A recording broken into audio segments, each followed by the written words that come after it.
Z, you know the chop. Ayazahab. Badness no sir. Let me tell you how the badness steer. Dopey bad fly when the Glock display. Tell a boy say no try box this face. Back switch face. You know how your blood clot casket stay, boy. You must see one Baptist prayer. When the map stick raise that big straight. Shot misplaced, the key them in your head stop misbehaved. Crack his face, the key never tell us we lock this place. Which locksmith, anyway watch this space. War with them bunny like plastic plate, hey.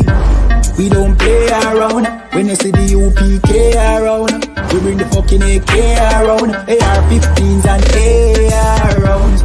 We don't play around, when you see the UPK around. We bring the fucking AK around, AR-15s and AR rounds. We no take drape up, we no take beat up, we no stay up. And when the next day come, we no change up. Man, I act them bad as them wake up. AK boss boy, head top shake up. So tell a pussy world don't violate us. No care where you status, where you take up. Every man a killer till miss a dead face, you straight up. Great stuff, one West link bigger than NATO. Man we bust it to NATO. Only man we afraid that are the creator, the maker. Hey, we don't play around. When you see the UPK around, we bring the fucking AK around, AR-15s and AR rounds. We don't play around. When you see the UPK around, we bring the fucking AK around, AR-15 and AR rounds. AR-15s and AR rounds. AR-15s and let me tell you how the badness steer. Dopey bad fly when the Glock display. Tell a boy say no try box this face. Back switch face. You know how your blood clot casket stay, boy. You must see one Baptist prayer. When the map stick raise that lick straight. Shot misplaced, the teeth them in your head stop misbehaved. Crack his face, the key never tell us we lock this place. Which locksmith, anyway watch this space. War with them bunny like plastic plate. We don't play around, when you see the UPK around. We bring the fucking AK around, AR-15s and AR rounds.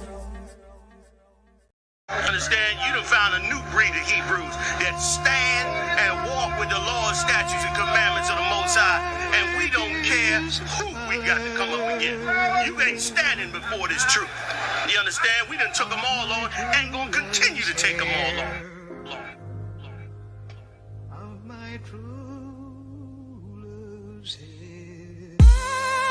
Surrounded by Edomites, lost a lot of truth to this tree of life.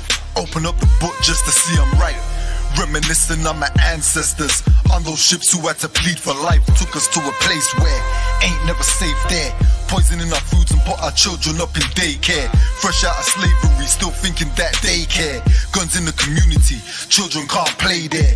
Brothers still brainwashed, we died for that same cost. Took away our history, believing that we ain't lost. Brother, I'm an Israelite, sin is like kryptonite. Brothers won't pray, no, they'd rather link a chick tonight. Praises to the Most High, I ain't like most guys. Eyes on the future, but I learned from a boat ride. Tribe of Benjamin, inherited on both sides. Background Jamaican, mistreated and I know why. I'm an Israelite, die for my Israelites. Blood of the Israelites, cry for my Israelites. Going through it cause we're Israelites. Kwam Yashra Allah to all my Israelites. I'm an Israelite, die for my Israelites. Blood of the Israelites, cry for my Israelites. Going through it cause we're Israelites.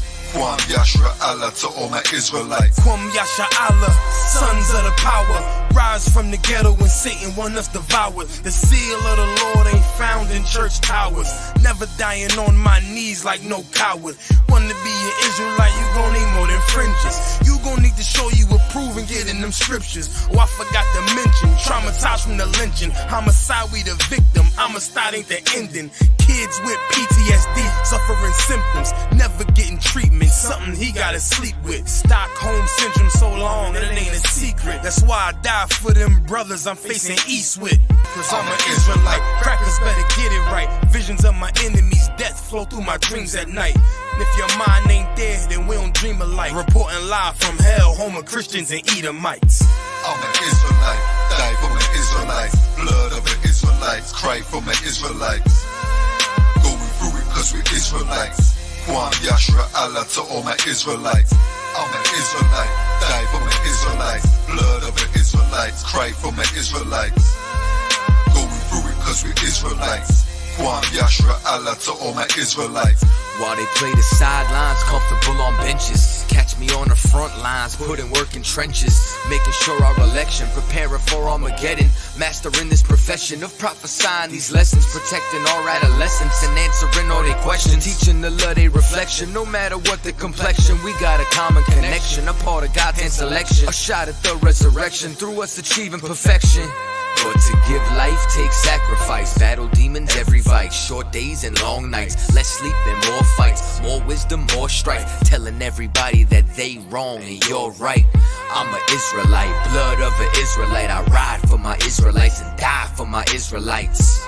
We owe a debt cause Christ paid the price. So who ready to give their life the life of an Israelite? I'm an Israelite, die for my Israelites. Blood of the Israelites, cry for my Israelites. Going through it cause we're Israelites. Kwam Yashra Allah to all my Israelites. I'm an Israelite, die for my Israelites. Blood of the Israelites, cry for my Israelites. Going through it cause we're Israelites. Kwam Yashra Allah to all my Israelites.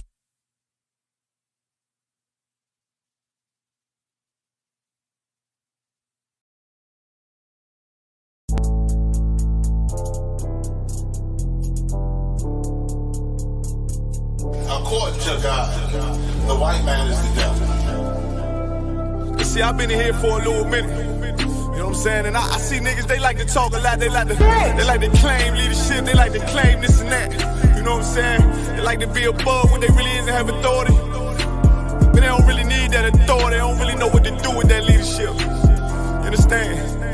You hold hands with this white man. Need to stop and ask you to give a damn what you talk about. Don't give a fuck what you believe, nigga. Gotta stand up and serve my God. We don't pray on our knees, nigga. Yeah. See, everybody ain't with all that peace talk. Everybody ain't with all that bygone be. Boy, ask you to stop and ask you to profit. It's about to get serious. When they hit us with dope and kill us with crack, where the fuck with your leaders? I'm curious. He cashed out on your blood, traded you in and bought a new biz. Ask you the prophets, I tell you the scheme. If you don't wake up, you gon' die in your dreams. I tell you once, won't tell you no more. I swear these crackers try to kill us slow. Just spoke to a nigga and fed he up for parole. Because of the COVID, it feel like the host in this world that don't go together. Know that it's gold in the ghetto. I'm in the city blazing with my niggas. Just told the devil the score never settled. Yeah, see the prophets. I'm tired of these niggas keep talking about, you know, you respect my religion, I respect your religion. Boy, your ass need to stop and ask you the prophets. You know, like we all come together. Cause you know, they say God so loved the world. God so loved the world and know boy, your ass need to stop and ask you the prophets. Don't give a damn what you talk about. Don't give a fuck what you believe, nigga. Gotta stand up to serve my God. We don't pray on our knees, nigga. Yeah. Hey, gentlemen, y'all, we don't pray on our knees, nigga. Gotta stand up. You know what I'm saying? Boy, your ass need to stop and ask you to one with step, I'm solid for show. To the fake niggas, stay silent, I got it, let's go. I ain't taking no loss, ain't no talking when we got the flow. Ain't no peace, just play with your own. I'ma be loyal to the right arm. Tell him we can't keep me slave.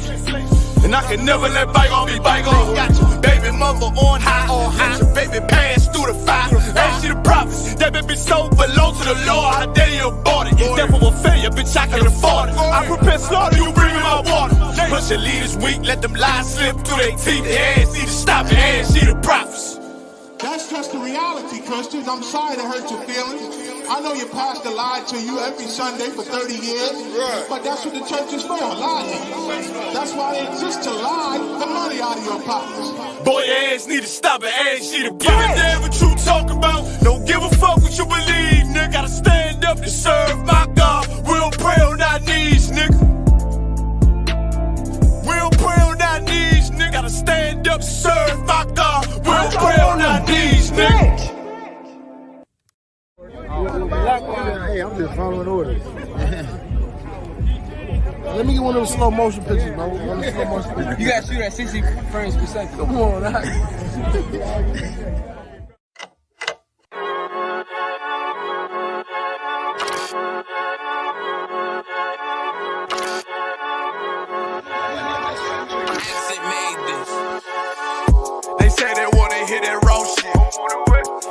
niggas claiming that they bullshit. These niggas better move and coach shit. As if they make the wrong move and post shit. You see me, they like, ooh, chemo shopping. I'm on my way up and they ain't gon' stop it. They say they wanna hit that raw shit. I'm on my way. Coming up on by the bullshit. They see me, they like, ooh, chemo shopping. I'm on my body, real niggas right beside me. Damn right, I brought my army. Going up like a rocket, and can't nobody stop me. These niggas garbage, so watch your mouth, boy. Coming all black, slithering house, call me mouth, boy. I'm off the hip like a cowboy. I'm a king, you should bow, boy. So they like, damn, man, you cut up. Nothing I can handle. 144 in the booth, going Rambo. Niggas do you dirty like a stick in a bando. That's why I play the corner like a bum with a banjo. I'ma lead by example. Ooh, Kimo Sabe got this bitch off the hand. Got this juice, got this drip. About to hit the bitch with the salt. It ain't rap, it's assault. Can't taste a bitch unless you with the coke. They say they wanna hit that raw shit. These niggas claiming that they bullshit. These niggas better move and coach shit. As if they make the wrong move and coach shit. One way. One way. One way. One way. One way. Coming up on my new bullshit. I do it how a veteran be. You better than me. I'm Reggie at the edge of the key. It's all money, no honey. Think you settling? See, you locked up, fucked up, and it's back to the streets. It's One West. You can check the residency. I reside with soldiers died on the soles of their feet. Cause it's death before designer. Ain't no coward in me. Cause I'm cold as a bitch's shoulder. You ain't calling a week. Get the cooking on this beat. Hope you like it well done. Got them killers rolling with me and they all red rum, red rum, red rum. Got you fuckers scared some. Get the banging on this beat till my fucking head numb. Black Glock, red drums, black and yellow air ones. Homie, you ain't got a vest. I suggest you wear one. Told these niggas we was going up. They was doing a lot of talking. Now these niggas ain't saying shit. Feeling like a legend in this shit. Lil nigga, I'm past veteran. Never feeling third. Lil nigga, I'm past second. Guns, I gotta have them all like Ash Ketchum. Shotty break a nigga ribs up like his wife left him. We all stepping. Kill you with kindness cause I'm dead nice. That 5'7" put you 6 feet, not talking height. That judge giving out 5, but you doing life. These hands are rude GPS. A mean right. That's mean right. We build different, you know the vibes. And we stamped it authentic, we notarized. I keep a 144 because I know a kind. Noah's Ark, you know I'm with animals when we flowing by. We back again, no cap, when I'm with Cap again. Yeah, they say they want smoke until we matching them. Everything righteous, so you know when we get back at them, you get hit up with a K, but no acronym. They say they wanna hit that raw shit. These niggas claiming that they bullshit. These niggas better move and coach shit. As if they make the wrong move and coach shit. You see me, they like, ooh, chemo shopping. I'm on my way up and they ain't gon' stop it. They say they wanna hit that raw shit. Coming up on by the bullshit.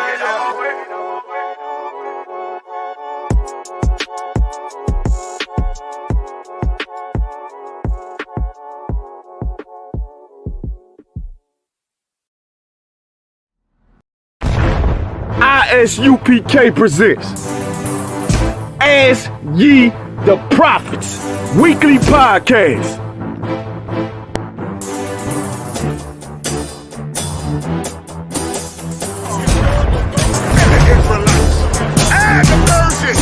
Every race in the movie. We are not to trust him. We are not to trust your cousin, and we are not to trust the other. Send in your questions to AskYeTheProphets@gmail.com or Ask Ye the Prophets on Facebook.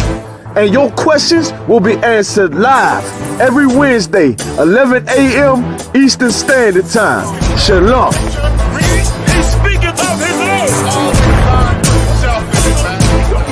What's that whole the white man made himself be the Egyptians and the Israelites.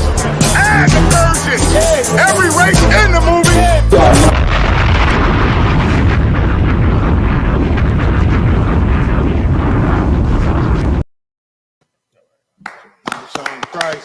Most High in Christ. Shalom, Akyam. Shalom, Akwafyam. Welcome to another episode of Ask Ye the Prophets. I appreciate y'all tuning in. First and foremost, I got to give a big shout out to Cross the Line Radio, man. The water Captain Tazar Yacht, Captain Katazar. Y'all tune into their show every Thursday night, 10 p.m., man. They gets it in and shuts down everybody. Everybody who thought they was a black radical, they find out that they just kittens, man, when Tazar Yacht show them. What they need to do is put down the nonsense they dealing with and come on into this truth, man, and serve their God, because we about to get into some hellish days in the future, man, the near future. So protect yourself, man, and get in connection with your God. And the only way to do that is through ISUPK. Just because you speak a little Hebrew, just because you listen to some classes, it don't make you part of this body. And you got to be part of this body for the Most High and Christ to even acknowledge you as being in the truth. This is the home. You understand? So shout out again to Cross the Line Radio Tawada, to them for letting me use their platform. Starting next week, I'm going to have our own platform. Officer Yadai going to hook us up, man. It's going to be an Ask She the Prophets paid room in this clubhouse. I'm new to it, but I'm trying to figure it out. But next week, y'all can look for Ask She the Prophets. You understand? Check it out from next week going on. What else going on? We about to head down to Vegas in a couple of weeks, man. Vegas. Having an event from about November 10th or 11th? 11th through the 14th? 11th through the 14th. We're going to get it in down Vegas, man, and experience this brotherhood and sisterhood all over again. Do it up big. I heard Steve Harvey say the stupidest shit this morning. Steve Harvey said, you got to have a friend, man. Your friend is it's essential. He said, brotherhood is not essential. Sisterhood, not essential either, but having a friend, that's essential with all of goddamn teeth. He don't understand the Bible. Those Christians is the worst when it comes to the Bible. You understand? Your friend is your brother. Right. Your friend is your sister. You understand? That's who it is. Brotherhood is the most important thing in life. You understand? That's what Christ taught. That's what he pushed. And he said, how do you know your friend? By how they love each other, man. And he was talking to the brothers. Steve Harvey don't know the Bible. I can't blame him for not knowing the Bible. He ignorant as all be damned, but he should shut his mouth when it comes to God and Christ and all that talky talk. You understand? Brotherhood is the most dangerous weapon on this earth, man. It's our best defense against Satan, our best defense against our enemy. You know, and when I say brotherhood, I'm including our sisters too. You understand? So we're going to be doing it up in Vegas in a couple of weeks. You know what I'm saying? Y'all schedule, y'all get your rooms together. You know what I'm saying? Get your tickets. We're going to get it in. You understand? Got Purim coming up right after that, I think in February. And listen, we coming up on the Passover, y'all. Right. You understand? We going down to Florida this year. You understand? It's around the Cocoa Beach area. It's going to be held at the Space Coast Convention Center. Y'all go check it out, man. April 15th. Next year is the Passover. We're going to get it. We're going to do it big all week and every day. We got a big, giant field. We got a beautiful, big, giant ballroom. We're going to get it in, man. Hotel right next door. Commander General Yohana hooked you up. You're going to roll out the bed, walk out your room, and be at the Passover, man. It's going to be that beautiful. Right. That beautiful. You get tired at the Passover, you need to take a time out or something, you can go walk right over to your room. You understand? And come on back. We see you in a couple of hours. You understand? I know brothers and sisters like to get it in. You know what I mean? Get that drink up at them. You know what I'm saying? Need a time out. You understand? So it's going to be a beautiful thing, man. This Passover going to be off the hook. I ain't going to tell you about all the surprises that's going to be there. You understand? And once again, you Christian Israelites, swallow your pride. You invited. Send that money in to support it. Send that money in. I don't know how much is it now, you know? Send the money in. Go to the website. Check out, see how much it is. Send that money in. So they don't stop you at the door, or you can pay at the door. Hell, you understand? Right. But come right. Please come right. You understand? We are not Christian. Once again, we have no Christian in us, and things can get bad. You understand? And so y'all come check it out, man. It's gonna be beautiful. Let's get into this first story, Yadai, if I may. You understand? Listen, I know a lot of y'all know y'all familiar with Condoleezza Rice, right? She was like the national secretary. She's over the NSA, you know what I'm saying? And she worked right under them Bushes for a minute, you know what I'm saying?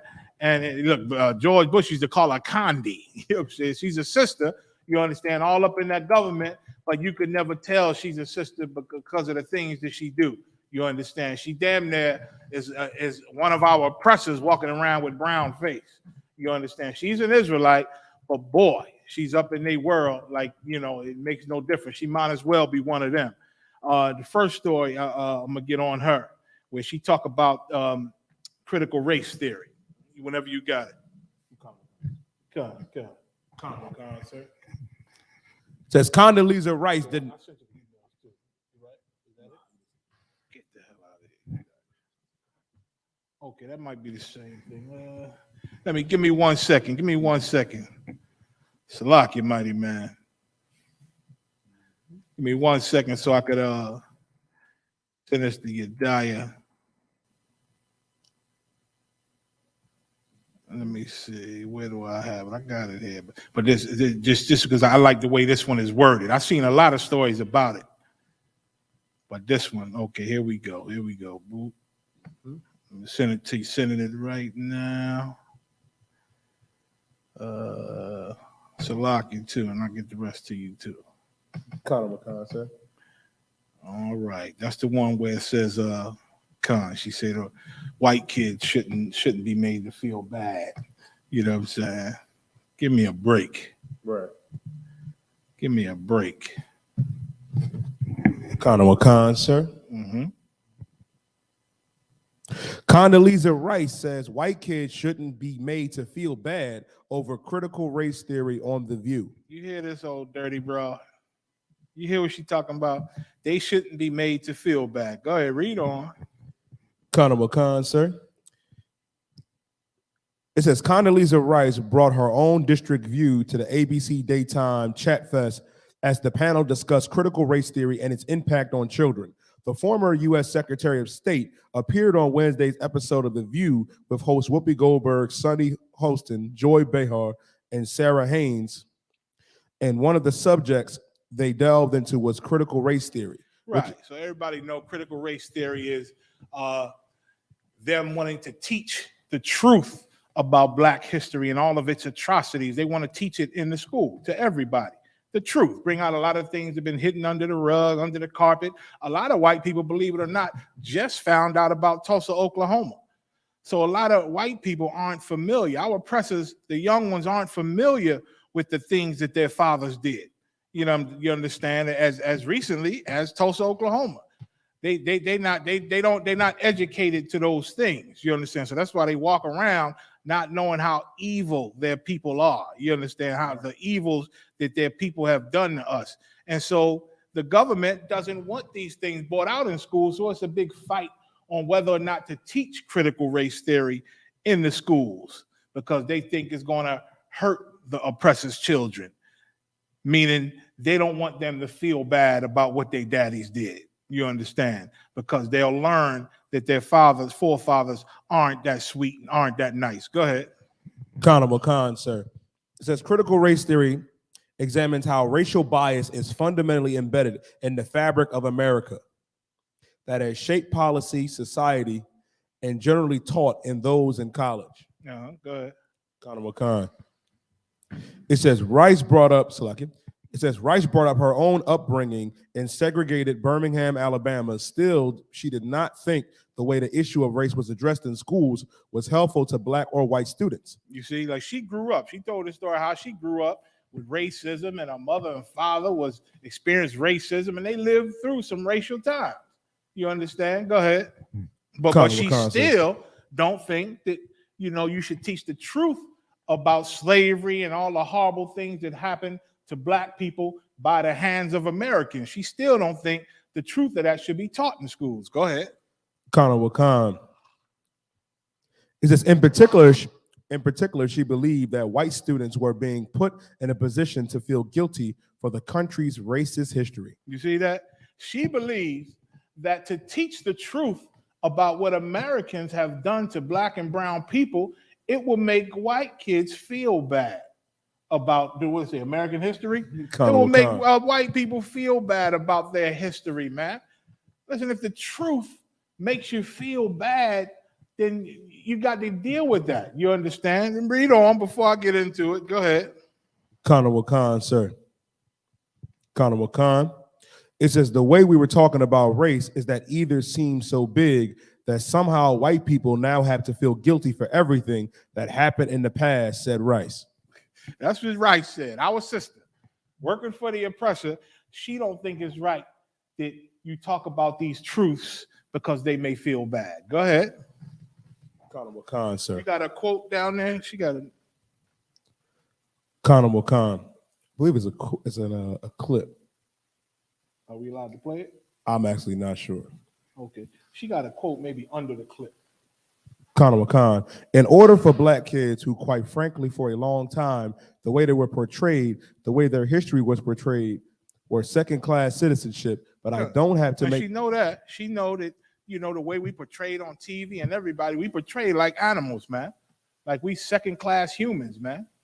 You understand? Like we are nothing. That's how they've been portraying us, and she knows it. She's saying it right now. She know the history of slavery and what they show on the TV, and you know what I'm saying? And she know the lies that they trying to tell about slavery, like it was just it was our choice, damn near, to take this trip. Like we took a vacation and got lost or something. You understand? They trying to clean it up in their teachings. You understand? But critical race theory wants to bring out the truth and the horrible things on how how our oppressor destroyed black people, man. Destroyed Hispanic people also.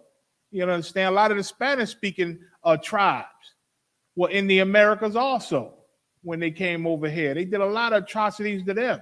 They want to tell the truth about the horrors that we don't even know about or what they did to Gad. We know what they want us to know, what they put in their books. Just a smidget of how horrible they were and how horrible they still are. You understand? Because if you teach the truth about where it all began and what they did, you'll start to see a lot of similarities on how they treat us today and the laws they pass today and the restrictions and the things they do today to oppressors. You'll start seeing a lot. You'll start seeing, and their children will start seeing, wait a minute, we still do this. Wait a minute, this is still going on. Wait a minute, this law makes us still do this. And they'll start to see that America has not changed. They'll start to see it, and that's what they don't want. And here go our sister, big bad Condi Rice, trying to defend the oppressor and trying to protect them. Meanwhile, they murder us every day. They murder her people every day, but she's the bulldog for them. You understand? She said what? Conor Wakan. But I don't have to make white children feel bad about being white. But so if she tell the truth, she gonna make white children feel bad. She don't think she have to make them feel bad about being white. Read. Conor Wakan. In order to overcome the fact that black children were treated badly, Rice said. Right. In order to overcome that. So to get past what happened to us, and it's still happening to us, she believes she don't have to speak such facts. She don't have to tell the facts because it's too harsh, and they may cry. They may actually feel bad. Their children may actually say, well, Daddy, why did our forefathers do that? Their children may say, Mommy, why did, this is why black people don't like us. This is why they riot and hate us. This is why we can never get along with them, because they've never gotten justice for what we did. Mm-hmm. They've never gotten their due. Mm-hmm. They'll start to see that we are owed everything. They'll start to see that their fathers and their sons, the ones running the earth today, are still oppressing us. You want to say something? If I may, sir, what you're bringing out is just so heavy. And if I believe, if I could be so bold, sir, I believe that percentage of oppressors is very small. There's another side to that coin too, sir, that Condoleezza Rice doesn't get. You got those oppressor children that watch those John Wayne movies, watch them killing our Gadite brothers and sisters, and then they turn and look at our Haitian brothers and sisters and Mexican brothers and sisters at the border and our First Nation brothers and sisters on the reservations, and they pull the whips out. They drag and kidnap our women off the side of the road somewhere. They look at that side of critical race theory and get inspired by it and want to go back to that, if I may say. Yeah, you're absolutely right. There's a lot of oppressors that, they said it on the news recently. They said a lot of these white nationalists and white racists, that rioted January 6th and that did other things and part of these white nationalist groups, they say they admit that they're racist and they're not embarrassed about it. They're not embarrassed about it. You got a lot of our oppressors who out with it. I'd rather have that type. Right. You understand? I'd rather have that type. You understand? Then maybe our people will see. Because we believe the ones that's ignorant and don't know and say, I love everyone. I love everybody. But deep down inside, they don't know that their actions and their feelings have been taught, you understand, by the codes of America, and that they are still racist deep down inside. You know, they think because they could say, I love all people, that doesn't make them racist. You understand? But meanwhile, they could see a George Floyd or back then Rodney King and all that, and you know, they wanted them dead. They wanted Rodney King dead and gone, you understand, before the trial, and was hurt when he got off. You understand? Even though he beat the case just like a lot of them beat cases. You understand? They were shocked that this black man got off.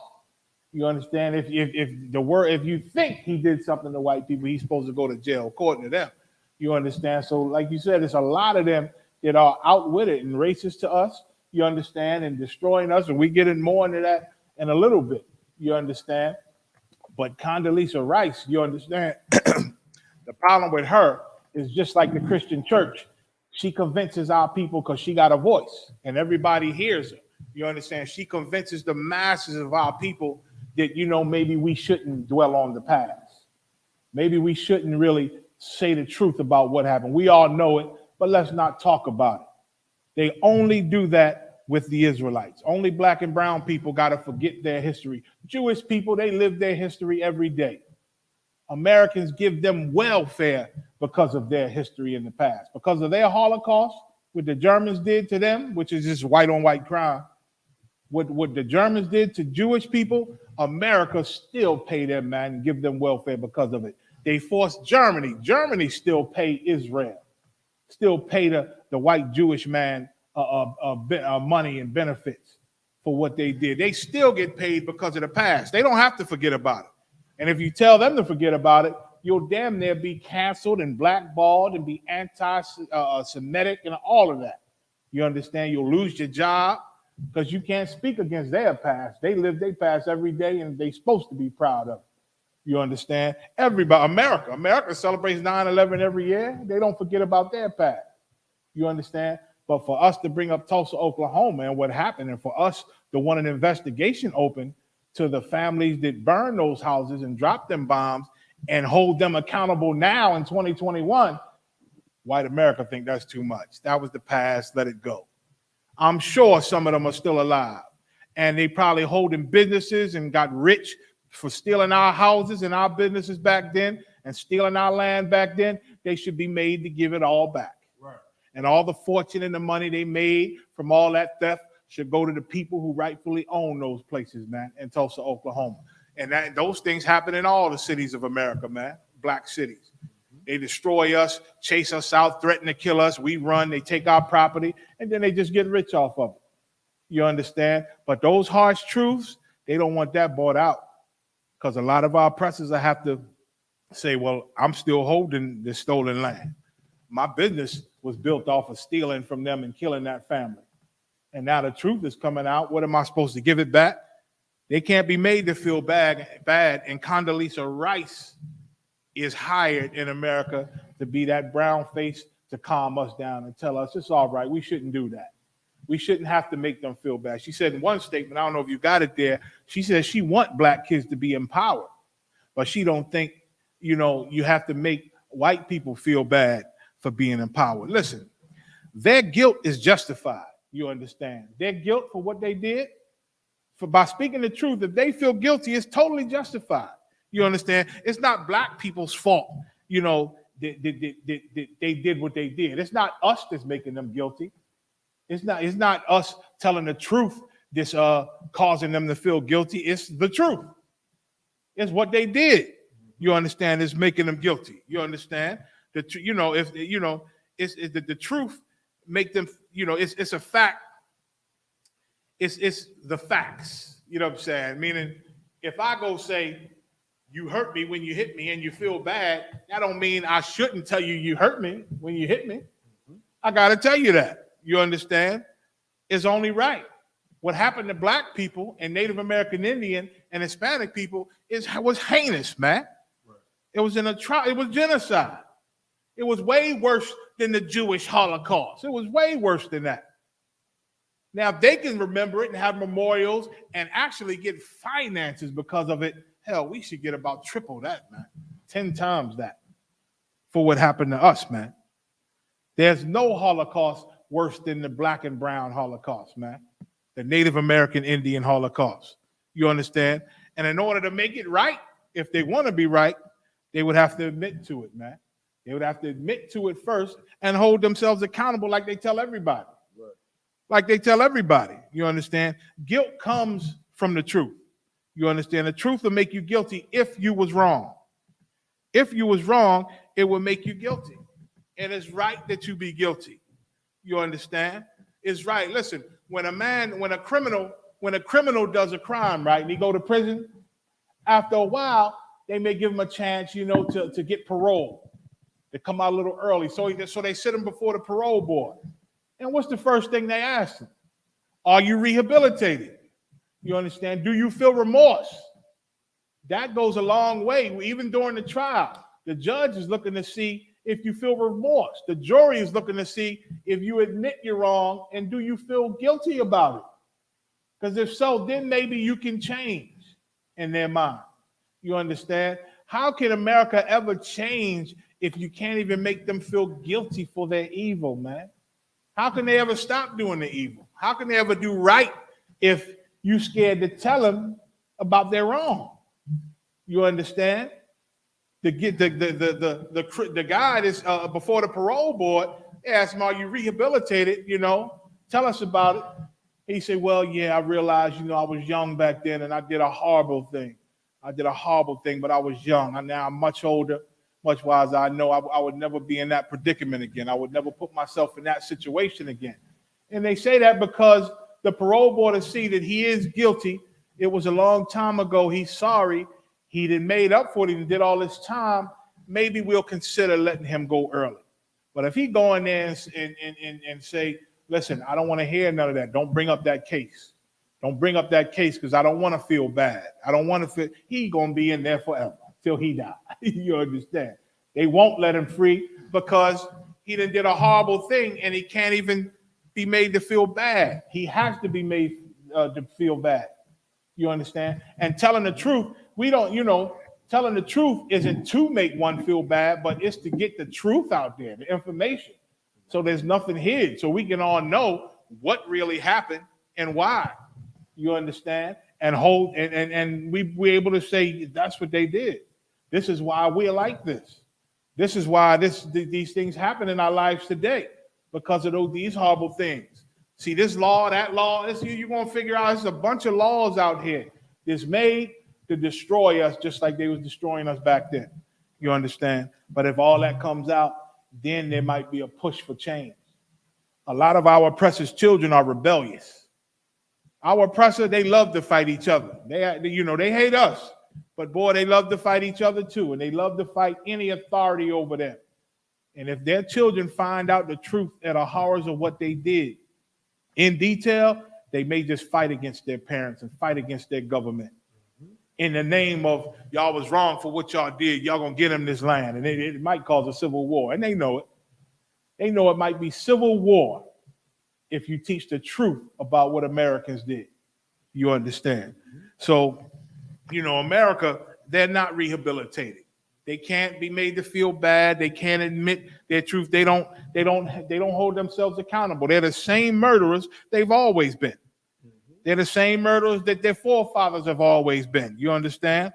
They shouldn't be praised or forgiven. You understand? And they should serve all the time in judgment that the Most High brings to them, because they're not sorry for what they did. Right. They don't want to admit what they did. You understand? They don't want to feel the pain and guilt of what they done. They don't want their children to realize just how evil and how murderous and how unjust that their forefathers are. You understand? They don't want none of that. And Condoleezza Rice is defending them. Let's get Jeremiah. Jeremiah, the 16th chapter and the 19th verse. If that static is too much, we could clip the speaker for now, if it's too much. Let's get Jeremiah 16 and 9. Like this broad, man, this broad. And then that's what happens in America. In America, you learn, you worship these people like God, and then when you get up amongst them and working with them, now your life is about impressing them and showing them that, you don't look at things in color You don't really look at your people and say, that's my people, because now you're working for Pharaoh. You're working for Pharaoh, so you got to be like Pharaoh. You understand? You got to, the Spirit of the Lord got to be on you to work up next to Pharaoh and still go against Pharaoh. That's what happened with Joseph. You understand? That's what happened with Moses. You understand? But Condoleezza Rice, she is no Moses. She is no Joseph. She is in line with our oppressor. She has the mark of the beast. And I'll explain that. Read Jeremiah. This is Go ahead. Keep going. Come. This is the book of Jeremiah, chapter 16 and verse 9. Come. For thus saith the Lord of hosts, the God of Israel. Oh, Slaki. This is the book of Jeremiah, chapter 16 and verse 19. O Lord, my strength and my fortress. The Most High, he's our strength. He's the strength of black and brown people. He's our fortress. You understand? He fights for us. They serve him and obey his laws and commandments. Go ahead. And my refuge in the day of affliction. The Gentiles shall come unto thee from the ends of the earth. And this is a prophecy from a long time ago. This is a prophecy from a long time ago. These Gentiles, these heathens, man, they're going to start to see what the Lord is doing to them. Go ahead. And shall say, surely our fathers have inherited lies. And this is what they will say if they learn the truth. This is what the government don't want their children. Our oppressors' government, they don't want their children to learn this. They don't want their children to find out our fathers have inherited lies. How? Because their grandfathers and their great-grandfathers was murderers. Their forefathers were murderers, man, and didn't care about life, man, and just pillaged and took over. They try to show them type of movies like Vikings and other things. Like back in the day, those Vikings were so savage and how they just pillaged lands and stole from them. And that's how they got big and got their fortune, by robbing and murdering lands and everybody. But what they don't tell you, and they don't tell the world, they act like those Vikings are different people. No, they was their brothers and sisters. Right. That was their people, man. Our oppressor then went by a lot of different names, man, in this earth, but they're all the children of Edom. They're all the same people, the same demon, the same spirit. America was started from thievery and pillaging and robbery and murder. You understand? That's how America got started. And if their children find out the truth and the details, because right now, a lot of our oppressors' children, they clueless, man. Some of them, like Yediah said, they study history and they love the past. They love the days when we had to, we couldn't look them in the eye and had to smile and show our teeth to them all the time. They love it and want to get back to them. But then they got a lot of brothers and sisters who are clueless about that's how you keep America, by oppressing black and brown people. That's how America stays strong, by oppressing and murdering black and brown people. That's we run America, man. Our death and our incarceration and our oppression is how America stays rich. But there's a lot of white children, a lot of white people, a lot of our oppressors' children that don't understand that and don't get it. And they would fight that we be a little more free than we are. They would fight their own people if they really knew and understood all the tactics that go into keeping us down. They would actually fight some of them. You understand? If critical race theory was taught, if the truth about what they did to us was taught. Go ahead. So that surely our fathers have inherited lies. Go ahead. Vanity, things that don't profit us. Go ahead. And things wherein there is no profit. And that's what vanity is. Vanity is something that is of no value. You understand? No profit. You understand? They'll realize, and eventually, they'll realize that their people are not as good as they always thought they were. Right. They'll realize that their forefathers aren't these great men who did great things, and started a great empire. No, they'll find out that they were savages who murdered and stole and lied, and then had to put laws in place so that the people that they stole from and lied to and murdered could never rise up and fight against them and take their land back. You understand? That's why your pay rate, what they call that, what you get paid an hour. Right. They got a name for it. And it goes up every so often. They add a quarter to it. Damn, what the hell? I can't. But with our hourly rates, you got to fight to get that, and they keep you down. Listen, America is rich. America could minimum wage. That's what I'm looking for. Your minimum wage in America could be $30 an hour. That could be minimum wage, and it won't hurt America one bit. But they know if they give you enough to live comfortably and not fight and scratch every day, you understand? They know that little bit of power will gain us more power and gain us more power, and then we'll be a threat to them. You better read about Egypt, man. When Egypt said, if we leave them alone, Pharaoh said, if we leave them alone, they're going to grow strong and mighty like us, and they could be able to join our enemies and fight against us. That's the fear of oppressors. Oppressors are always in fear that their slaves and their servants would rise up one day and cut their goddamn throat, because it's only natural that happens. You understand? It's only natural. So they can't let us get too free. They can't pay us enough to really be comfortable. They need us in poverty. They need us to live below the survival line. They need us to live below that. You understand? They can't let us be comfortable, because we'll take this damn country over, man. We'll build our own army, which the Lord is doing anyway, even in our poverty. The Lord is putting together his army.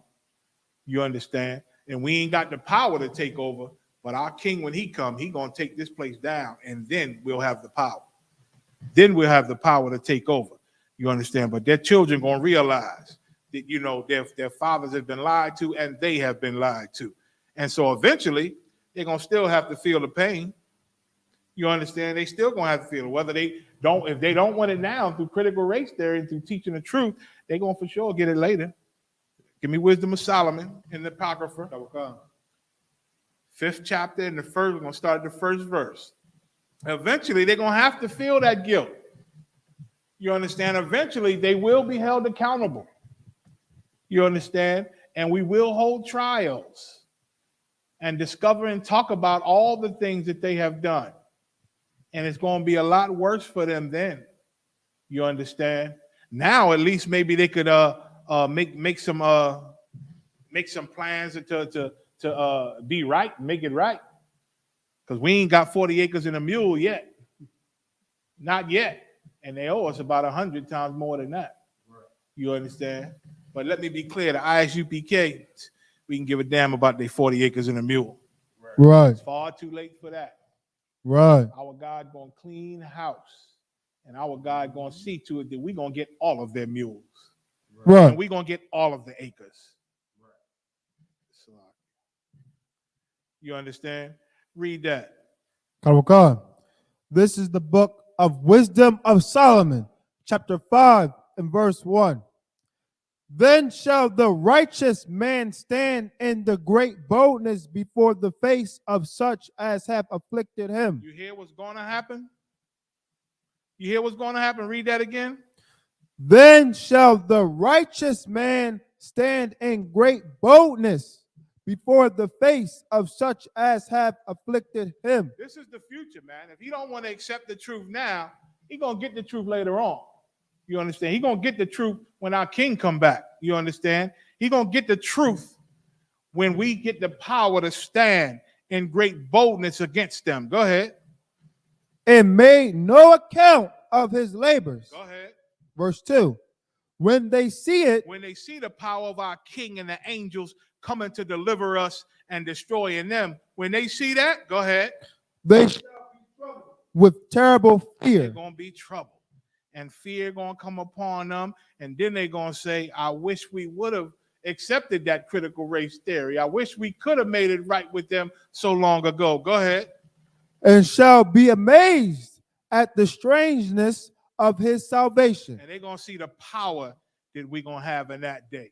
They're going to see the power of our black king and the black angels, and when it bring the destruction on them. Go ahead. Karawakan. So far beyond all that they look for. They're going to realize that Ronald Reagan was a dummy for building a space program to stop God and the angels. They're going to realize that Donald Trump was always the idiot that everybody knew he was for building the damn space force, building the space force. You understand? Thinking he going to stop the angels. You understand? They ain't up there fighting Russia with the Space Force. They ain't up there fighting China. They in space with weapons, knowing because, once you get that high, once you become president and the people in his circle and above him, you get informed about the knowledge of who's who on this earth. You learn who the Israelites are. You learn the prophecies on what they've been saying or how their God is coming back, sending the angels and sending Christ. You learn all that. And so they know there's a threat coming to America from space, from the sky. You understand? And Donald Trump and his simplicity said, well, let's start a space force. Let's put more weapons out of there. Let's build off of what Ronald Reagan did. You understand? But it's all going to come to naught. You understand? Listen, the power of the Most High is far beyond our oppressor. He don't understand. Right. He think he can fight God. He think he can fight the angels. But he in for a rude awakening. Read on. Verse 3. And they repenting and groaning for. They're going to be repenting. They're going to be sorry in that day. And that day they're going to be sorry. They don't want to be sorry now. They don't want to be made to feel guilty now and feel bad now. But in that day, they definitely going to be feeling guilty and repenting, saying they're sorry, and groaning, which is crying, and what? And they repenting and groaning for anguish of spirit. For anguish in spirit. They spirit gonna be in anguish. Why? You ever hear anybody talk about when they thought they was gonna die? They thought they was gonna die, but they survived. They tell you about that moment. My life flashed before my eyes. I couldn't believe it. A lot of people lose their bowels when they think they're about to die.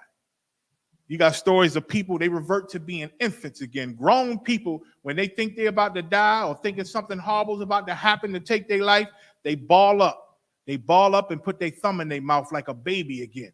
It's just a reaction of the body, a psychological reaction. They become babies again because the trauma of their brain and what they seeing and what they think is about to happen to them is too much. And they revert into being babies again, man. Some people, again, lose their bowels or urinate all over themselves. You understand? Some people just throw up. Some people just pass out.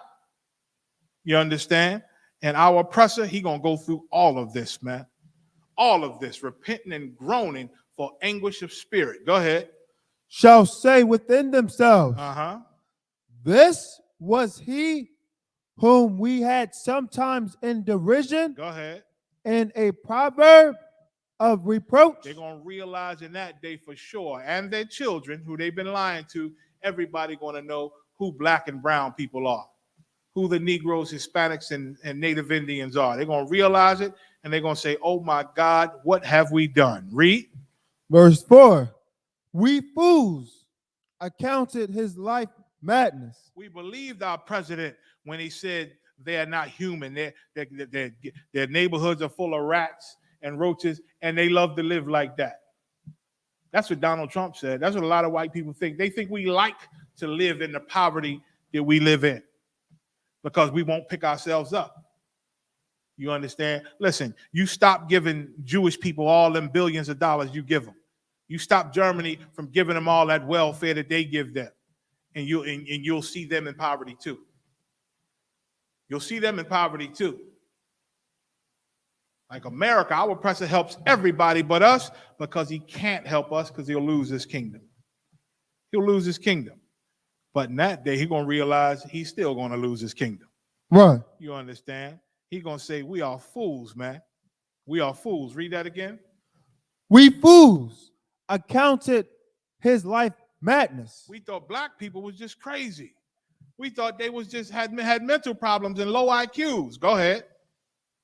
And his end to be without honor. And we thought they just kill themselves eventually. We thought they'd end up be without honor. Go ahead. Verse 5. How is he numbered among the children of God? Look at that.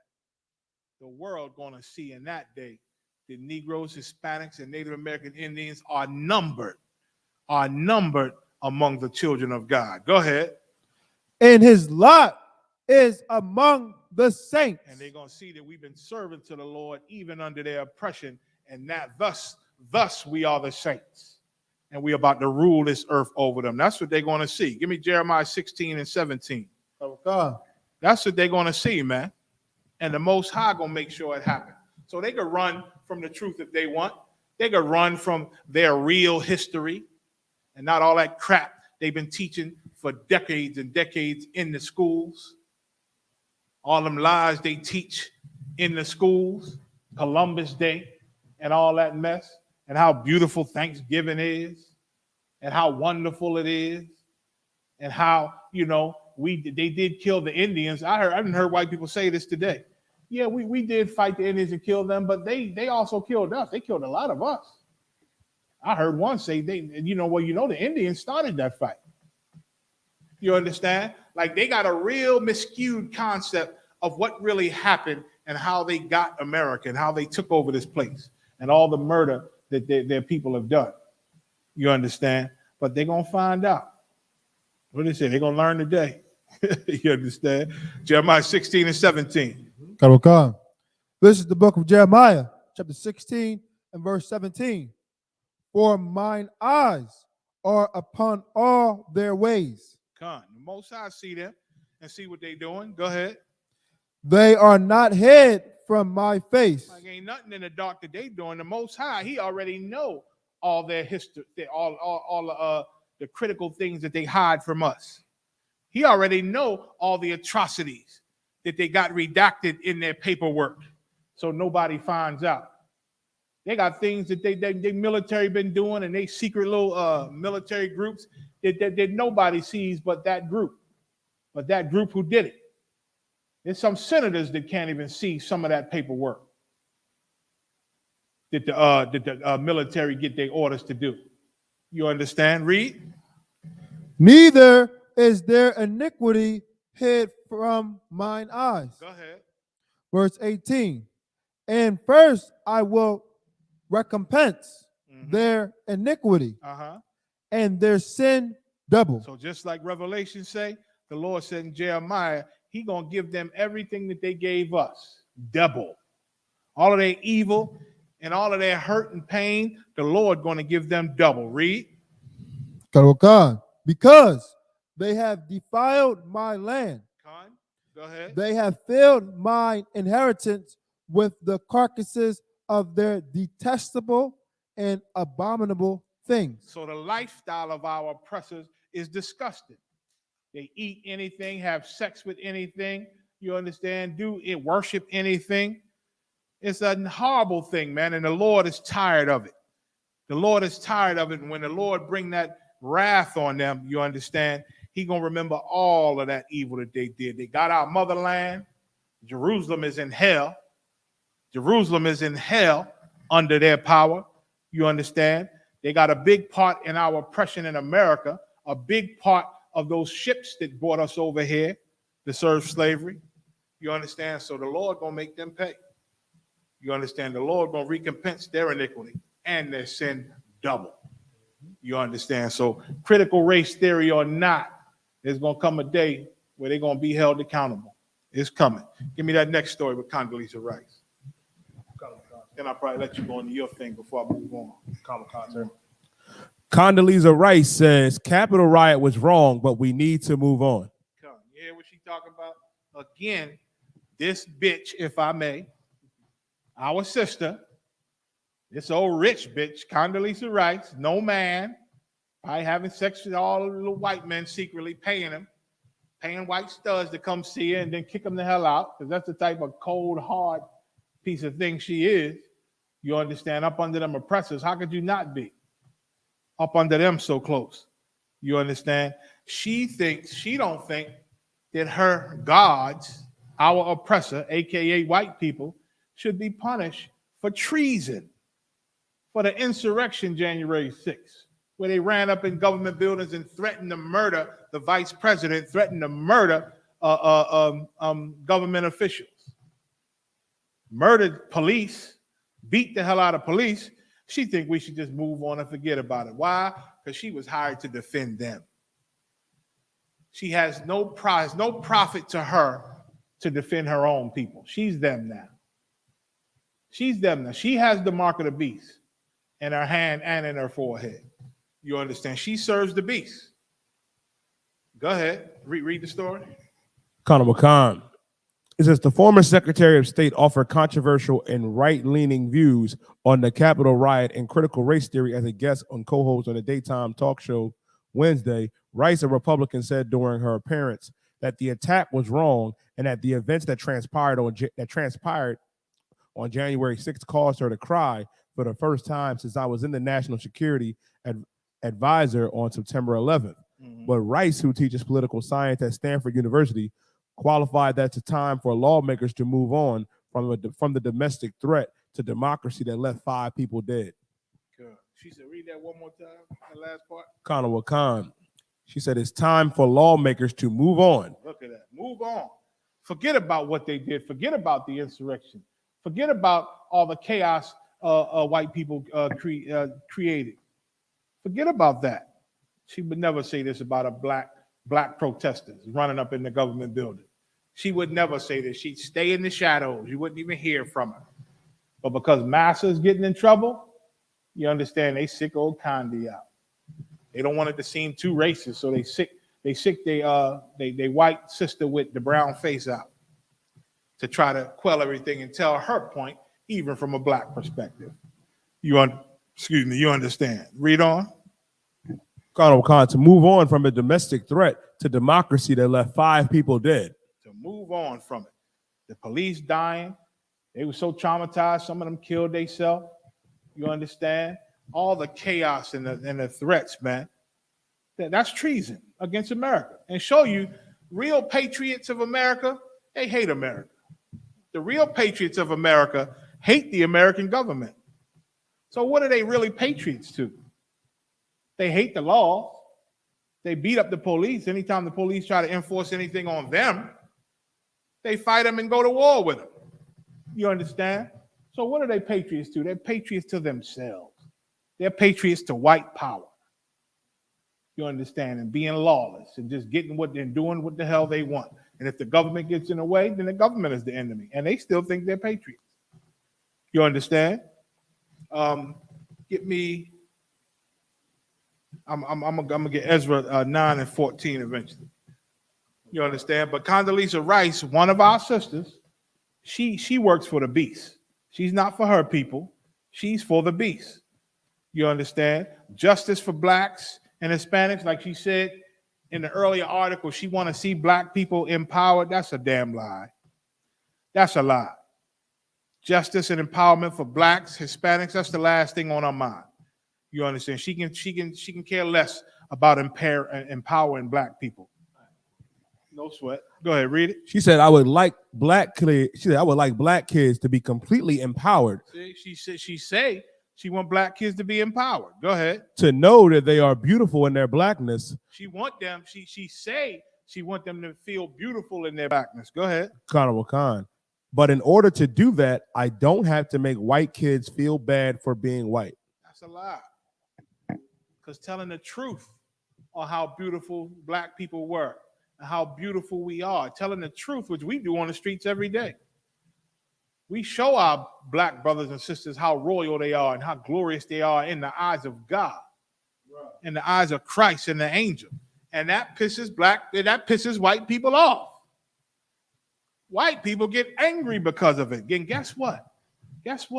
Black people like Condoleezza Rice and black poor people, when we tell the truth of how great we are and how evil our oppressor is, black people get upset.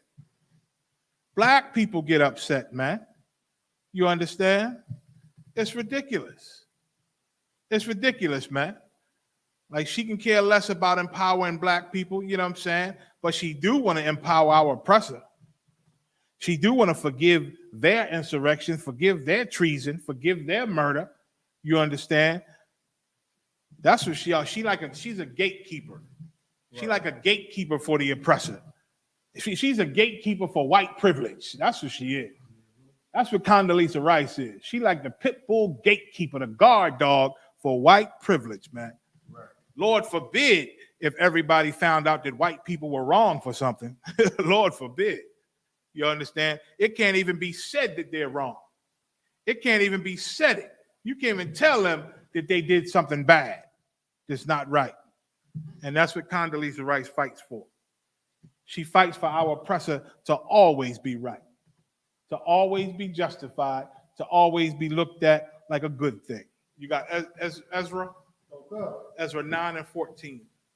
This is the book of Ezra, the 9 verse 14. Just like poor black and brown people that's ignorant, rich black and brown people that's ignorant, we all worship that beast. We all worship him like he's God.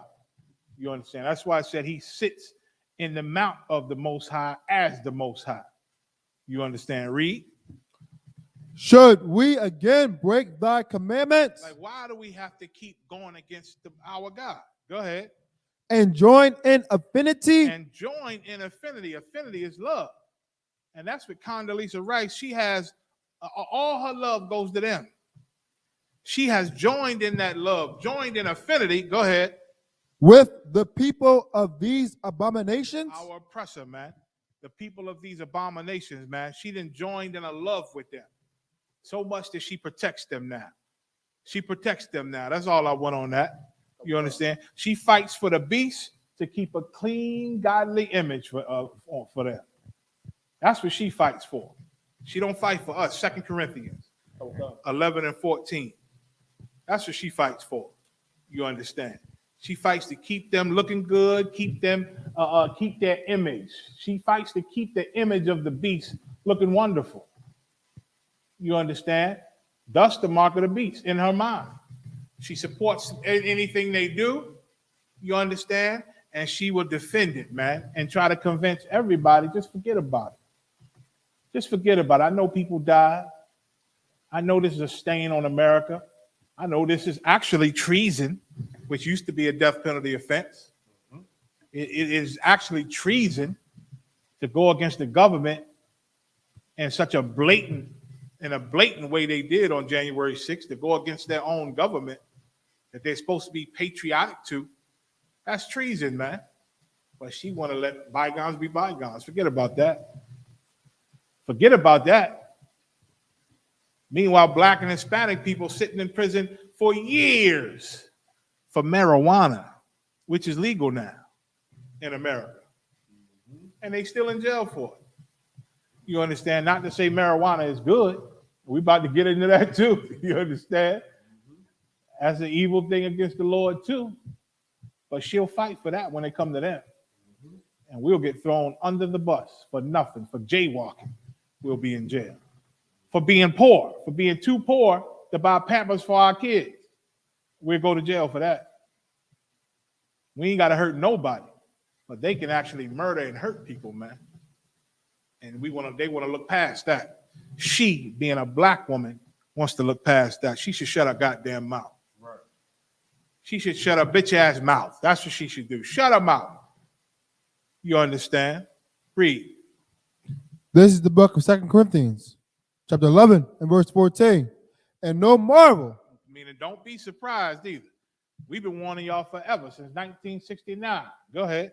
For Satan himself is transformed into an angel of light. Meaning everything that Satan did and set up, they didn't convince the world that it's a good thing. They didn't convince the world that American holidays are good things when all American holidays come from murder and evil and satanic worship. Right. You understand? Lust and adultery. You understand? That's where they come from. So Satan himself is transformed into an angel of light. Go ahead. Verse 15. Therefore, it is no great thing. And since Satan is transformed into an angel of light, it ain't no big thing if what? If his ministers. If his servants and the ones that love him, the ones that worship this beast, like Condoleezza Rice, like the Christian church, like the Muslim mosque, like Scientology, like Kemet, like all of your religions in America, they all worship this beast in some form or fashion. Is no great thing if what? if his ministers also be transformed as the ministers of righteousness. So now his servants, they made the be ministers of righteousness, like they doing a good thing. A lot of black people proud of Condoleezza Rice. She overcame the racism when she was young, and now she up in the government, worth billions of dollars. You understand? Made a ton of money in the beast government, working for the beast and doing evil for the beast and complying with the beast and defending the beast like she does to this day. You understand? She's transformed into an angel of light and trying to make them seem like they're just good guys. They're just good guys. It was just a protest that got a little out of hand. They were exercising their rights. Read. Whose end shall be according to their works. And unfortunately, listen, this is what's going to happen to her.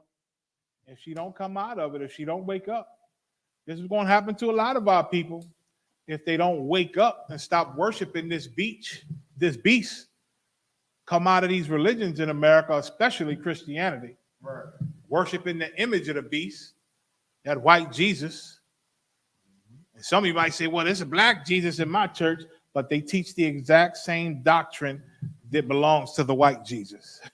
So because you changed the picture, because you didn't heard us, and now you changed the picture, you still follow the same spirit and doctrine of Satan, which comes with that beast, the image of that beast. You understand? Whose end shall be according to your work. All your evil of defending this beast, when the Lord take this beast down, he's taking you down too. Right. He's taking you down too. You understand? So now if you want to go into what you want to go into, are you ready for it? Yeah, I can go into it, sir. No sweat. Go ahead. What General Mayak is bringing out is just so heavy. You know what I mean? You know, with Condoleezza Rice, and what our people don't understand is that our leaders have failed us. I was in a clubhouse group just the other day, and they were talking about just how, poor, our leaders are. And I was asking, what are the solutions? You know what I mean? Everybody sound real militant, General. Everybody sounded real on go, ready to go out there and war for black and Hispanic people. Yeah. But as soon as we bring up that you can't smoke weed, our people went into a frenzy. And that's an issue that we have as blacks, Latinos, and Native American Indians. Now is the time, you know what I mean, especially if you're a brother, to put your boots on and boot up. Because the problem is, you so caught up in getting high, you believe every stupid doctrine that gets thrown out there. We had one of them bums in our comment section that I had to block a little earlier, talking about, they talking about they saying y'all could get the vaccine. We not doing that. That's the mark of the beast. The problem is y'all high. Right. That's the issue with y'all fake Israelites. Y'all high all the time. And I don't understand how they so scared of the vaccine and getting high. But you ain't scared of that marijuana they putting out there or them damn pills. Go ahead, it's like you're right, General. You're not afraid of that weed. You're not afraid of them whores that you was in that strip club with asking you single. We ain't forget about that. You're not afraid of getting herpes, you know what I mean, the crabs. But you are afraid of getting a chip up your ass? Come on, black man, Latino man, First Nation man and woman. Now is the time to stop smoking. If I could, give me Ezekiel, the 8th chapter and the 17th verse, and hold in 1 Peter where he said, be sober. Here's the issue. The problem is it affects your judgment. We went into Commander General Yohana, the generals went into a story not too long ago on Black Watch. Tune in to Black Watch with Commander General Yohana every Monday from 9 p.m. to 11 p.m. Right. Black Watch News. They went into a story about how our brothers, man, that fought in the Vietnam War was so coked up and so high on that marijuana that they couldn't even function in battle. A lot of our brothers lost their lives for what? For being high. How the hell you gonna be a revolutionary? How the hell you gonna come out there and say you want to lead black, Hispanic, and First Nation men and women when you can't even put the weed down? Well, you can't even. Well, I got a friend, sir, a brother in the world, man, who's so messed up on that weed that his bladder is messed up to this day, and he only 29 years old, and he can't even hold his bladder for 10 minutes. They think because it's weed, it don't hurt you. You understand? You brought out a heavy point about that Vietnam War. Drugs is why America lost the war, because of drugs. Because why? The soldiers over there, they fighting. These people won't quit. These people is relentless, and they scared, and they fearful, and they got to keep fighting by orders of America. And so they got to get high to bring down some of that trauma. And that's all drugs is. Drugs is you trying to escape your life. That's all. You like your daddy said, whoever it was, what group or whatever, thinking they so militant and they ready to battle against our oppressor and get freedom for black people. You can't do it high. You get high because you're really a coward inside. That's what the weed is for. Weed is to help cowards. It's to help put on a spirit. You ever see a boxer when he get in the ring? He beat his chest. He shake. He jumping. Why? He calling on spirits of warfare. He trying to call spirit of warfare because he about to go into this battle. You understand? And the natural body, you're nervous. And so you try to get into your mode of warfare. That's all weed. You smoke weed because you're afraid, because you're not militant, because you can't really do this. So the weed is you trying to drown out the coward in you. And you trying to bring on a spirit on you to do this thing that you think you can accomplish when those spirits that come on you from weed are demons, man. Are demons, and they're not going to help you win a war. They're going to get your head chopped off. Right. You smoke that weed and go try to run up on our oppressor if you want, you're going to get your brains blown out, man. Right. Shalaki, you die. Carnival Khan, sir. You got that scripture I bought in Ezekiel 8 and 17? Carnival Khan. This is the book of Ezekiel, chapter 8 and verse 17. This is for those two on Clubhouse that said, I couldn't pull it. They sent us to the purgatory, sir, before I could pull the scripture. But I can show you in the Bible here and in Proverbs that we are not supposed to be smoking weed, black man, Latino man, and woman, to be smoking anything. Read what you got, I bought. Okay. Then he said unto me, hast thou seen this, O son of man? The Lord is talking to Ezekiel. He said, hast thou seen this, son of man? You know what they doing out there in Jerusalem right now? Read on. Is it a light thing? Is it a light thing? Meaning, is it a light thing? Is it a small thing? Which goes to show you can't take none of these laws, statutes, and commandments lightly. Right. The scriptures say, Christ said, if you break one of these least commandments and teach men, you are going to be least in the kingdom of heaven. Read on. To the house of Judah. To the house of Judah. Who's the house of Judah? That's us, black man and woman. Read on. That they commit the abominations. That they commit the what? Abominations. We commit an abominations. The thing is, this could be applied to today. We commit abominations every single day. Getting high, selling drugs to our people, man, killing one another. But we afraid of the small things. You afraid of going to the doctor, but you're not afraid of going to, to go to that tattoo parlor and possibly get hepatitis B and C and A. And you're not supposed to be getting tattoos, inking your body up. You know what I mean? Oh, being a wine bibber, being, high and drunk all the time. We committing abominations. The things that went on back then are going on right here to this day. Read on. Which they commit here, for they have filled the land with violence. They have filled the land with what? Violence. They have filled the land with violence. Do you know how many of our people lose their lives over bad drug deals?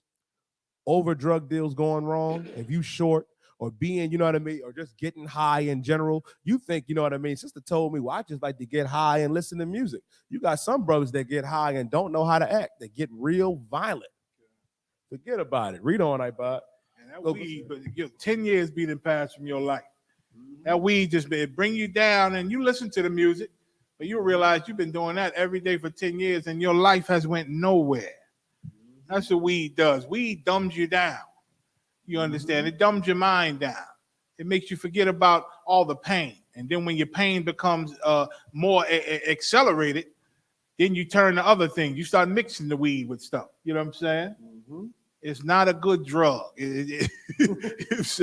Drug. The Lord made drugs for medicinal reasons, man. Right. You understand? Go ahead, Carnival Khan, sir. Read on, iPod. And have returned to provoke me to anger. We provoke the Most High to anger with these abominations that we do. Getting high, selling drugs, being a whoremonger and a whore, being, violent and hating your brother and your sister. These things right now that we do to this day, are provoking our God to anger. You can't think that the Most High God is going to be with you if you hating your brother, if you getting high all the goddamn time. Read on. And lo, they put the branch to their nose. They do what? Put the branch to their nose. Now, what does it mean to put the branch to your nose. What's the slang that y'all use today? You put the tree to your nose. You put the branch to your nose. The branch, you know what I mean, is a part of the tree. You're doing this right here. This is what you're doing. And it goes to show you, like the Bible says in Ecclesiastes, there's no new thing under the sun. Meaning we committed these abominations during, you know what I mean, the time when Ezekiel walked the earth. Meaning you're not supposed to be putting the branch to your nose. You're not supposed to be high all the time. Look at what it cost us. I have a sister right now, you know what I mean, that is so high on drugs in her mid-30s.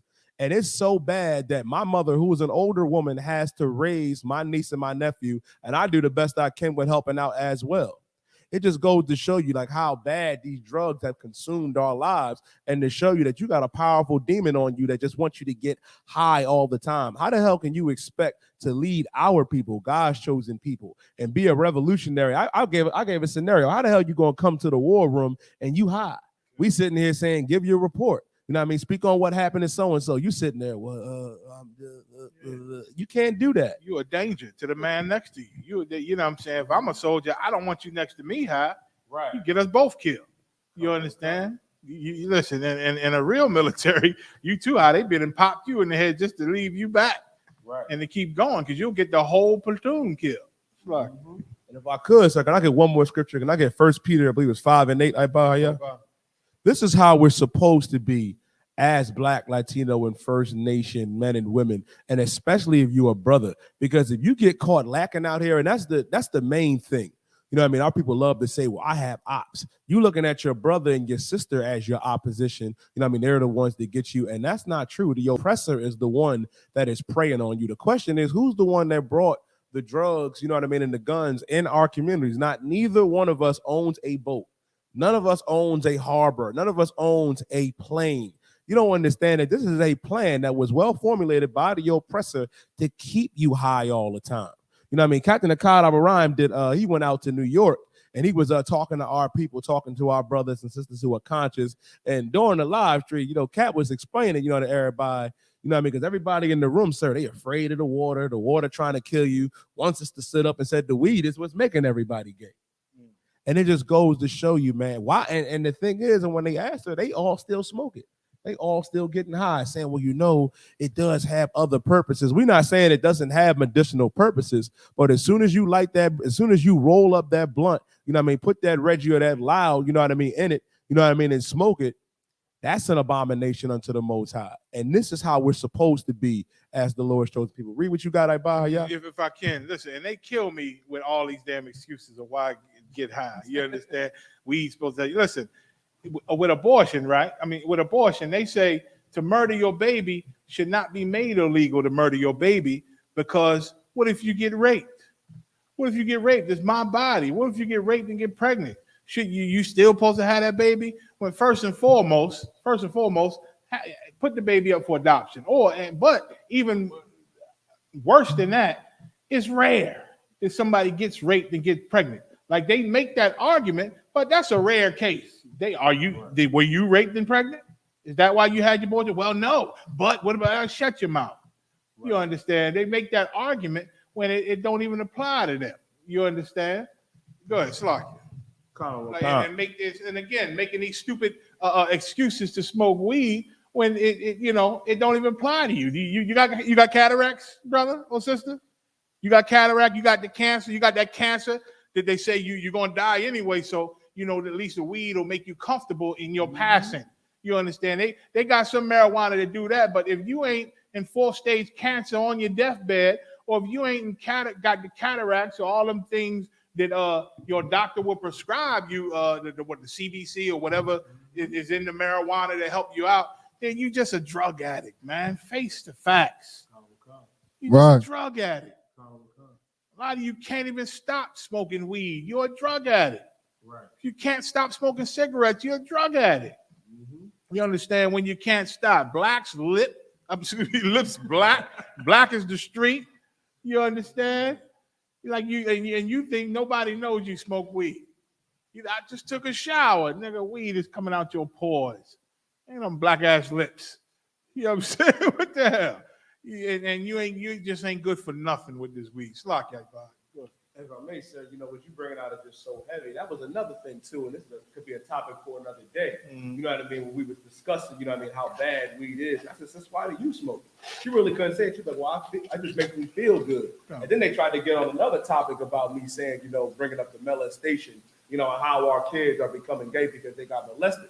Sister said she got molested. I said, okay. I said, that's a new development. And then I put two and two together. I said, damn, so that's why you smoke weed. You may not be gay, but you smoking weed. And she said she was doing acid. You're doing that to forget the trauma that happened to our people, where there are alternative, you know what I mean, ways to healing. And it's called the Israelite School of Universal Practical Knowledge. That's right. And that weed make you real unaware. And black and brown people, you love being unaware because it gives you an excuse to be nasty. You understand? It gives you an excuse to be now. You smoke that weed, now you all feeling good, listening to your music with the weed, and now you're all unaware. So when Ray come over, you know you ain't supposed to be dealing with Ray. You know Ray, you know what I'm saying, is all bad for you, but you give that tail up anyway. And what you and Ray do? Y'all blame it on that weed. Y'all blame it on that weed. But when Ray come over the next time, you got the weed again.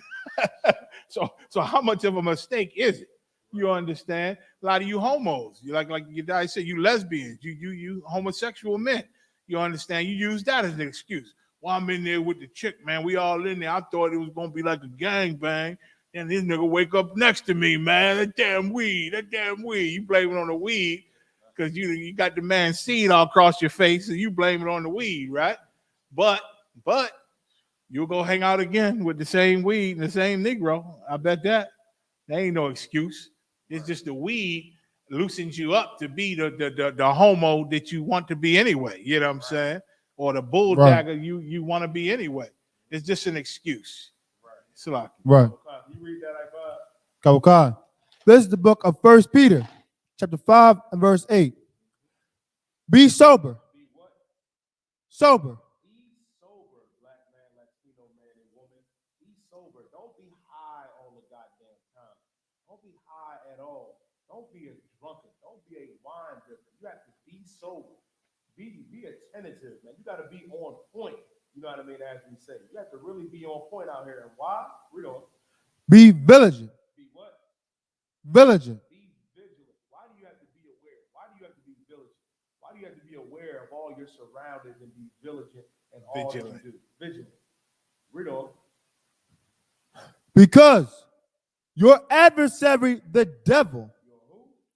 Adversary, the devil. Your adversary, the devil. And guess what, black man, Latino man, and woman? The oppressor is the devil that the Bible speaks of. That's right. That's who the devil is, black man, Latino man, and woman. And he's our adversary. He's not your friend because he's selling you that eighth for the look. He's not your buddy because you get high with him all the time. You know what I mean? He may, like Jeremiah say, he might go ahead and buy you breakfast. He might buy you lunch, buy you dinner, and say, well, you know, Jerome, well, you know what I mean, LaQuisha, you're doing such a great job. No, you have to be vigilant out here. The scriptures say to be sober because your adversary, the devil, read on. As a roaring lion. As a what? Roaring lion. As a roaring lion. As a roaring lion. As a roaring lion, black man, Latino man, and woman, meaning the oppressor is seeking to who he may devour. And the oppressor is out here plotting on us, black man, Latino man, and woman. Yeah. The oppressor is really out here plotting on our people, black man, Latino man, and woman. And you have to understand that he's excellent at that. Look at our mood. Look at our mood, Albury. Brother was just jogging down the street. You can't even jog down the street if you're in the wrong neighborhood. If you a sister, you can't even sit, you know what I mean? You can't even sit in your home. You know what I mean? Carnival Khan. You can't even sit in your home, sister. Give me your mic. For what? Point being, black man, Latino man, and woman, the point is that we have to be sober. We have to be vigilant as God's chosen people. Because our adversary, the devil, read on, Ibot.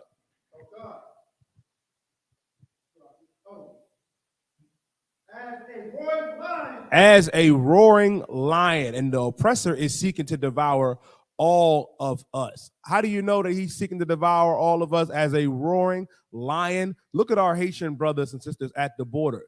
We went over this earlier in the show. A lot of those oppressors look at those movies and look at critical race theory and say, you know what? Now's the time to get on my horse and get my whip out there and whip God's chosen people.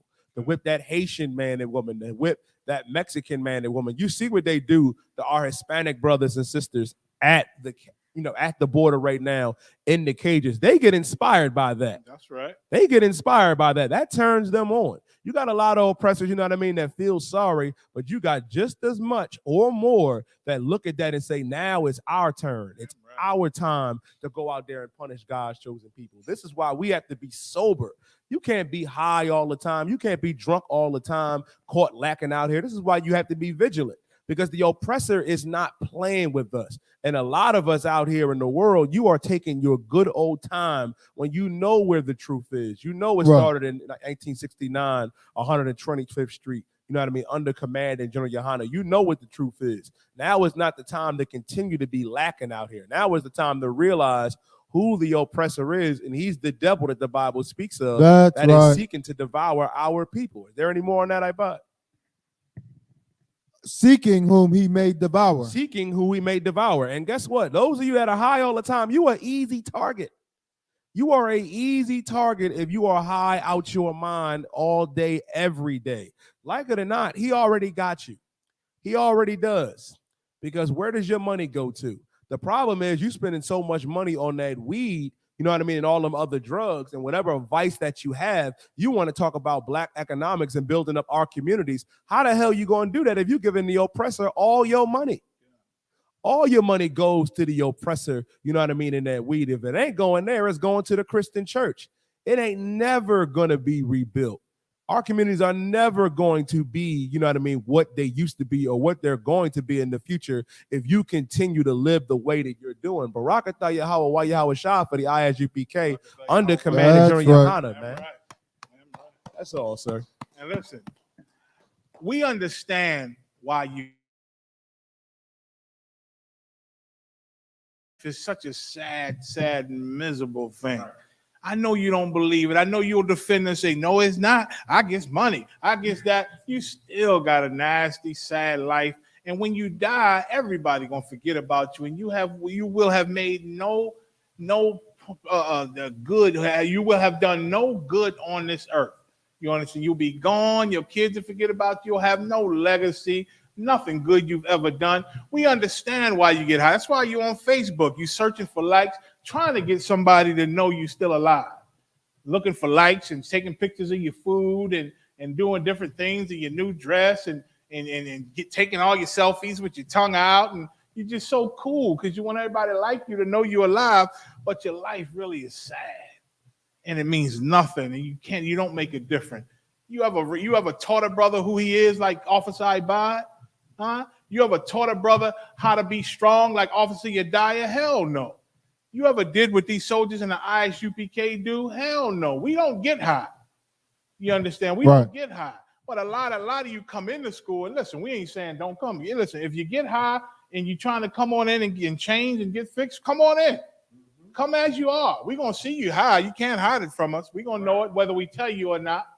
We're going to know you high, and we're going to operate with you accordingly, man, to try to, get you off them drugs or break them demons that's on you. You understand? We done all been there before I came to the truth. Big weed addict. You understand? I just did it because it was cool and it got you all the hoes you wanted because the hoes was high. The hoes is high. Me and my crew was high, and we had good high times together. But brother, we was headed for death. Right. We was headed for death. I was listen, I look back and I thank the Lord for how he had me meet General Mahayman in the world, and how we both, we heard about the truth and found the truth. I thank the Lord that we met Commander General Yohana, you understand, and changed our lives. We was on a path for death and disease and everything horrible, man, and our lives was going nowhere. And we was out of college. We went to college, but weed just makes you complacent. You understand? It just makes you, it makes you just 5 years go by and you will have done nothing in your life but have diseases and sicknesses and cursed by the Lord. You understand? So if you tired of your life being sad, you tired of it being miserable, you know what I'm saying? You tired of just always fighting to keep your head above water, you better come get down with the ISUPK. Right. Learn how to be a man. Learn how to be a real woman. Learn how to have purpose in life. Make a difference. Please your God. That's the only defense we're going to have about this, against this devil, man, against this oppressor. The protection of the God of Israel. You guys just read where he looking for whom he may devour, which is a topic that I want to go into, but I'm going to try to get it after this question. I do want to get this brother's question in, and then I'll go into that topic, man. More about how much the devil trying to devour us. You understand? Give me that. It's the first question. The breakdown of Amos 3. Khan, can I get a breakdown on Amos 3 and verse 11 through 12? Khan. So I'm gonna start at 1 just to make, to give the reference to make you understand what Amos 3 and 11 is talking about. He said 11 and 12. So let's start at Amos 3 and 1 once you get it, Khan. This is the book of Amos, chapter 3 and verse 1. And everybody done heard this. You young officer, you love this scripture. You pull this all the time, these first few verses. But I'm going to go all the way down to 12. Go ahead. Hear this word that the Lord have spoken against you, O children of Israel. Go ahead. Against the whole family which I brought up from the land of Egypt. Once again, y'all done heard this. The Lord making it clear who he's talking to. He's talking about Israelites. He's not talking about the Baptists. He's not talking about Catholics. He's not talking about Muslims. He's not talking to Kemet. He's not talking to Seventh-day Adventists. He's not talking to Jehovah's Witnesses. He's not talking to Scientologists. He's talking to Israelites. The same people that he brought out of Egypt so long ago when he split the Red Sea and sent frogs and plagues all over the rulers in Egypt, those the people he talking to, the Israelites. Go ahead. Saying, verse 2, you only have I known. He told the Israelites, this is God, this is the creator, the most high God, told the Israelites, you only have I known. Now that's something special. That's something he don't connect to all people on this earth that way. Although he created them, he chose the Israelites and said, I know you. You close to me. Y'all know that black slang. You don't know me. Yeah, we know each other good. We but he don't know me. That means you ain't close to him, man. The Lord telling you all these other races that he created are not close to him, but the Israelites, we are close to him. You only have I known. Go ahead. Of all the families of the earth. Out of all the families and races that I created and nations that I created, you the only ones that's close to me. Go ahead. Therefore, I will punish you for all your iniquities. And because you the only ones that's close to me, I'm going to punish you for breaking my laws and commandments and not following my rules. You understand? I know those other people don't follow them either. I know, but they not close to me like you are. You the ones I got a covenant with. You the ones I made a deal with. You the ones I bought out with a fatherly hand and been a mother to you. You the ones, and you still disrespect me and disobey me. So because of that, I'm going to punish you. That's why we die worse than our enemies. AIDS kill us more than our oppressor. Diabetes, heart attack, high blood pressure, every ailment you could think of destroys us way more than our oppressor because we the ones close to God and we disobey him like the oppressors disobeying him. Go ahead. Verse 3. Can two walk together except they be agreed? So who's the two that it's talking about? Who's the two? It said, can two walk together except they be agreed? The answer is no. Two can't walk together except they be agreed. But who's the two? Who's the two that anybody online or in the class also? Who's the two that the Lord is talking about? The two that walk together. I'll get it, brothers and sisters, a minute. I'm gonna have to answer it in a second. He just said it up ahead. The two is talking about the Most High and Israel. That's the two. So he's saying, can two walk together except they be agreed? Like, can we be close? I done told you you're the only ones close to me. So can we be close unless we agree? How can we be close if you constantly disobeying my commandments and my laws? I done brought you out of Egypt. I done gave you everything wonderful. And if you just obey me and do what I say, you're going to keep all the wonderful things. Right. But you disobey me and you go against me. So how can we walk together? Read. Verse 4. Will a lion roar in the forest when he have no prey? So in this one, the Most High is the lion. We the prey. The Lord punishing us for our iniquity. He said, when a lion roars, will he roar if he have no prey? No. You hear a lion roaring, that means he got the prey. He done caught him. You understand that? The Most High, he roaring to us, and we the prey. We the prey, and we ain't listening. Go ahead. Will a young lion cry out of his den if he have taken nothing? Same thing. That cry is the roar. Young lion roaring because he got his prey. If he taken nothing. No, he won't. So if you hear him roaring, that means he didn't took something. He didn't got the prey. The Most High is roaring against Israel. The Most High is roaring against us. Why? Because he taking us for prey. He destroying us for our evils. You understand? Go ahead. Verse 5. Can a bird fall in a snare upon the earth where no jinn is for him? G-I-N. Jinn is not just the drink you drink. A jinn is like a bird trap. It's like a bird trap. When the Lord say, can a bird fall in a snare? Y'all can look it up. Fall in a snare upon the earth where there's no jinn. So if there's no trap for the bird, he can't get caught in the trap. If there's no trap, you understand? But the Lord is saying he done trapped us, man. Because of our sin, because of our iniquity, our disobedience, the Lord got all tight. He allowed our oppressors to set traps for us. He allowed everybody to harm us and hurt us, man. That's the trap. You understand? Read. Shall one take up a snare from the earth and have taken nothing at all? Just asking a question. If the snare, which is the trap, if the trap ain't catch nothing, will you take the trap? No, you take the trap once it caught something. You understand? And the Most High catching Israelites all the time for being disobedient. Go ahead. Verse 6. Shall a trumpet be blown in the city and the people not be afraid? We dying every day by the hands of our oppressor. We filling up the prisons. We getting all type of diseases. Our people is suffering and dying like it's biblical. But yet we don't realize it's biblical. We not afraid. The more our oppressor kill us, the more we try to join to him. When our God is the one allowing him to kill us, we got to get close to our God, not the oppressor. Right. That's the way you live.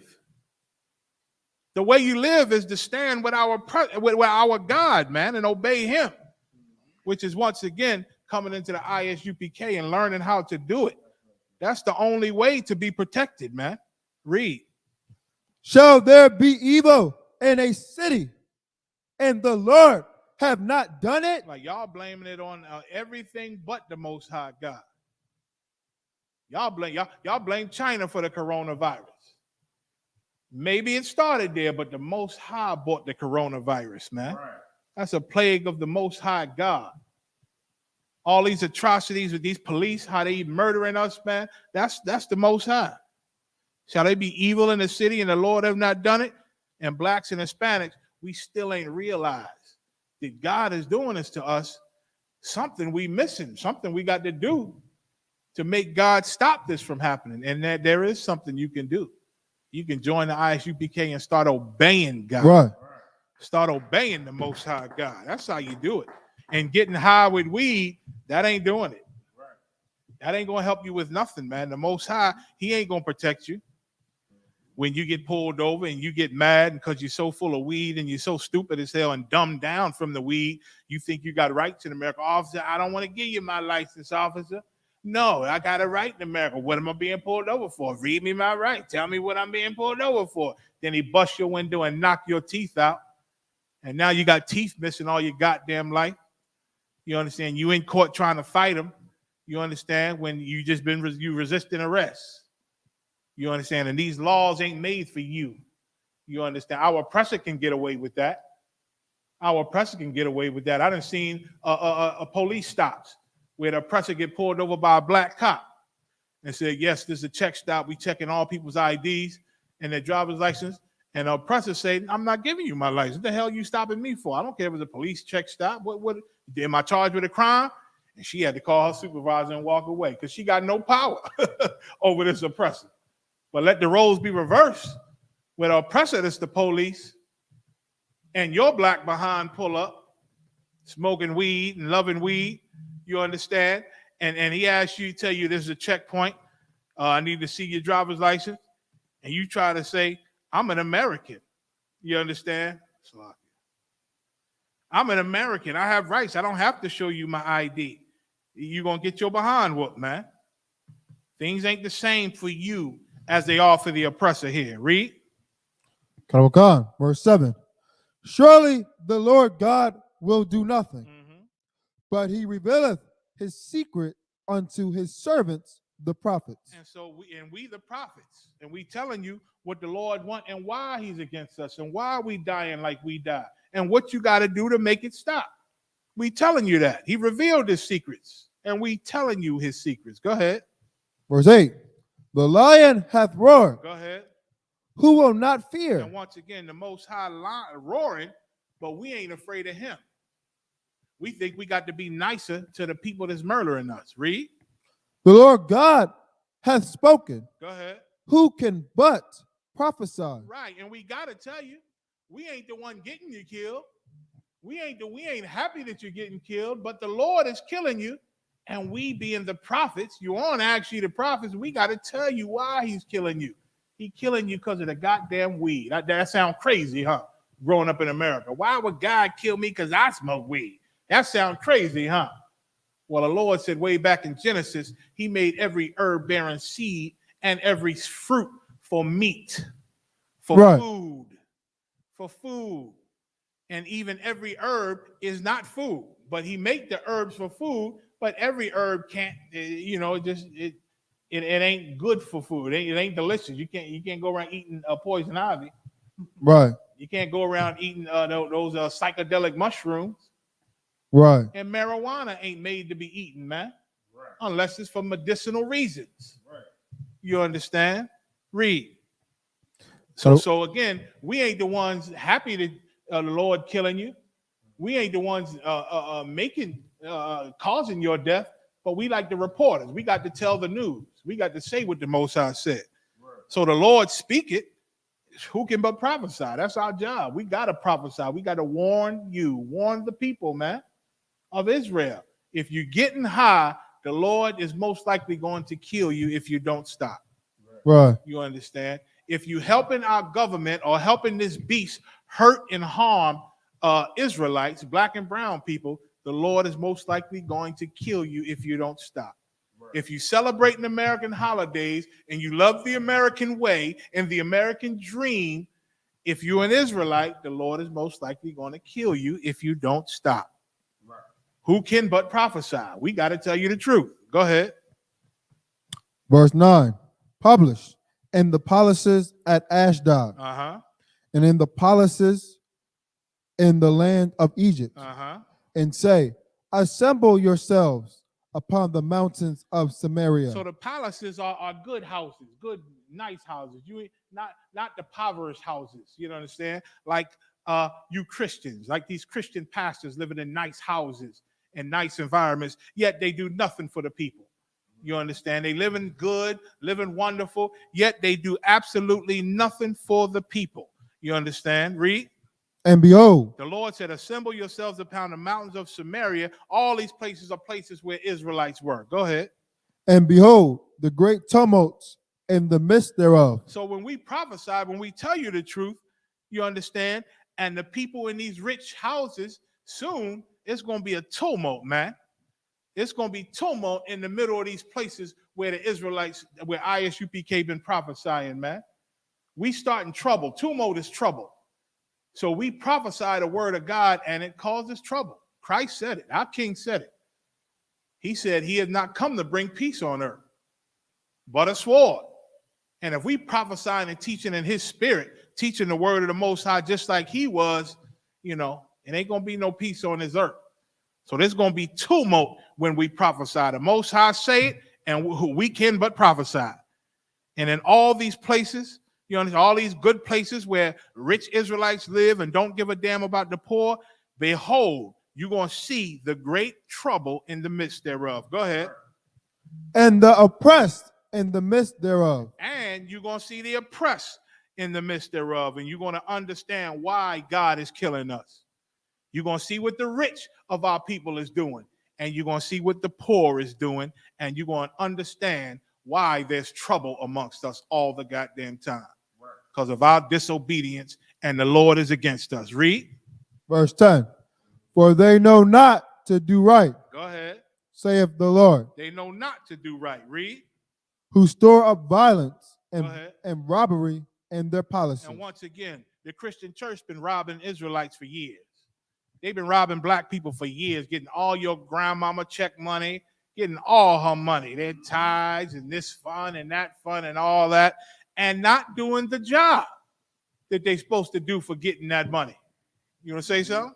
If I may say, you just hit the nail on the head, sir, which is just so heavy. I think it just hit me. All of those Christian churches and Catholic churches, all of those missionaries that say, well, let's collect money for Haiti, let's collect money for Cuba. Where were they? Why was it so that the so-called, and this ain't true, why is it that the hate group that's on the Southern Poverty Law Center, how come they went down there to Acuna, Mexico to feed God's chosen people while your pastor sat at home with all the cocaine in the world and all of the whores and all the children to molest while we're doing the work of the Lord? Maybe because your pastor is not fit to be a priest and prophet of God, but the priest and prophets in the ISUPK are. That's all I wanted to say. That's right. Give him a hand. Give him a hand. And that's why you get high, because your pastor getting high with you. He smoke weed just like you do. You know what I'm saying? Your imam, that nigga smoking weed just like you do. Right. You understand? All your leaders and the people you worship in your crazy, weirdo, religious or spiritual groups, they all you getting high, man. Right. Once again, you like the Lord said, you the dead leading the dead, or the blind leading the blind. Right. You understand? So that's why what Yediah brought out was heavy, man. You understand? And once again, in your palaces, these places you live, you rob the poor, man. You rob people. You rob the widows. You rob the people. And you store up violence and robbery in your palaces, your good luxury places. Now, these next two verses is the ones he sent for the question. Go ahead. Verse 11. Therefore, thus saith the Lord God, an adversary there shall be even round about the land. It's coming a day where the enemy is going to be surrounding us, where the enemy is going to be all around. Go ahead. And he shall bring Christian church ain't going to be able to help you. Your Muslim mosque ain't going to be able to help you. All your rich black leaders, they ain't going to be able to help you, man. When the police stepped up all their murder, recently, when these cameras came out and we start seeing all the murder for ourselves and it start being recorded, and they still was getting off. I remember Spike Lee was one of the first people who came on national TV and said, I don't know what to do. With all the money Spike Lee got and all his movies, you understand, and his voice, people will hear Spike Lee if he speak. He just don't know what to say about it. He don't know how to make these people stop. Because no matter how wealthy you are in this land, if you one of us, if you an Israelite, you ain't one of them. No matter how rich you are, no matter how much money you got. Oprah can't do anything to stop the police. They can't stop it. You understand? This is an act of God. That's why they can't stop it. God is allowing these people to do this. Right. You understand? And the Lord said their palaces are going to be spoiled. I'm jumping ahead. The Lord said an adversary there shall be even round about the land. Go ahead. That day is coming soon. Go ahead. And he shall bring down thy strength from thee. And he's going to take down all your strength. Why? Because you're going to be too high to do anything any damn way. You're going to be for hell. While he's surrounding you, you're going to be so afraid you're going to light up a blunt. That's the way you're going to get through it. Once again, no weed and them drugs, that's just for all your cowardice and your traumatization, man. It's to help you cope and get through what you know you can't fight against. That's all it is. Read. And Thy palaces shall be spoiled. And the Lord gonna have your palaces or the places where you live all good at, your luxury suites and all that be spoiled. Go ahead. Verse 12. Thus saith the Lord, Uh-huh. as the shepherd taketh out of the mouth of the lion 2 legs. So now, what does this mean, this metaphor that Amos is explaining? He said, thus saith the Lord, as a shepherd taketh out the mouth of the lion 2 legs, read. Or a piece of an ear. Or a piece of an ear. Or a piece of an ear, read. So shall the children of Israel be taken out that dwell in Samaria. So what is this saying? What does it mean when it say, as the shepherd taketh out the mouth of the lion 2 legs? Anybody? Or a piece of an ear. Anybody can give it a shot. Go ahead, Ibad. You want to give it a shot? Oh God, he's going to save the remnant of Israel. You got it, brother. You got it's a scholar here. Right. They're going to save a piece of Israel. That's why he only rescuing 2 legs. The shepherd is in charge of protecting the sheep, protecting the cattle.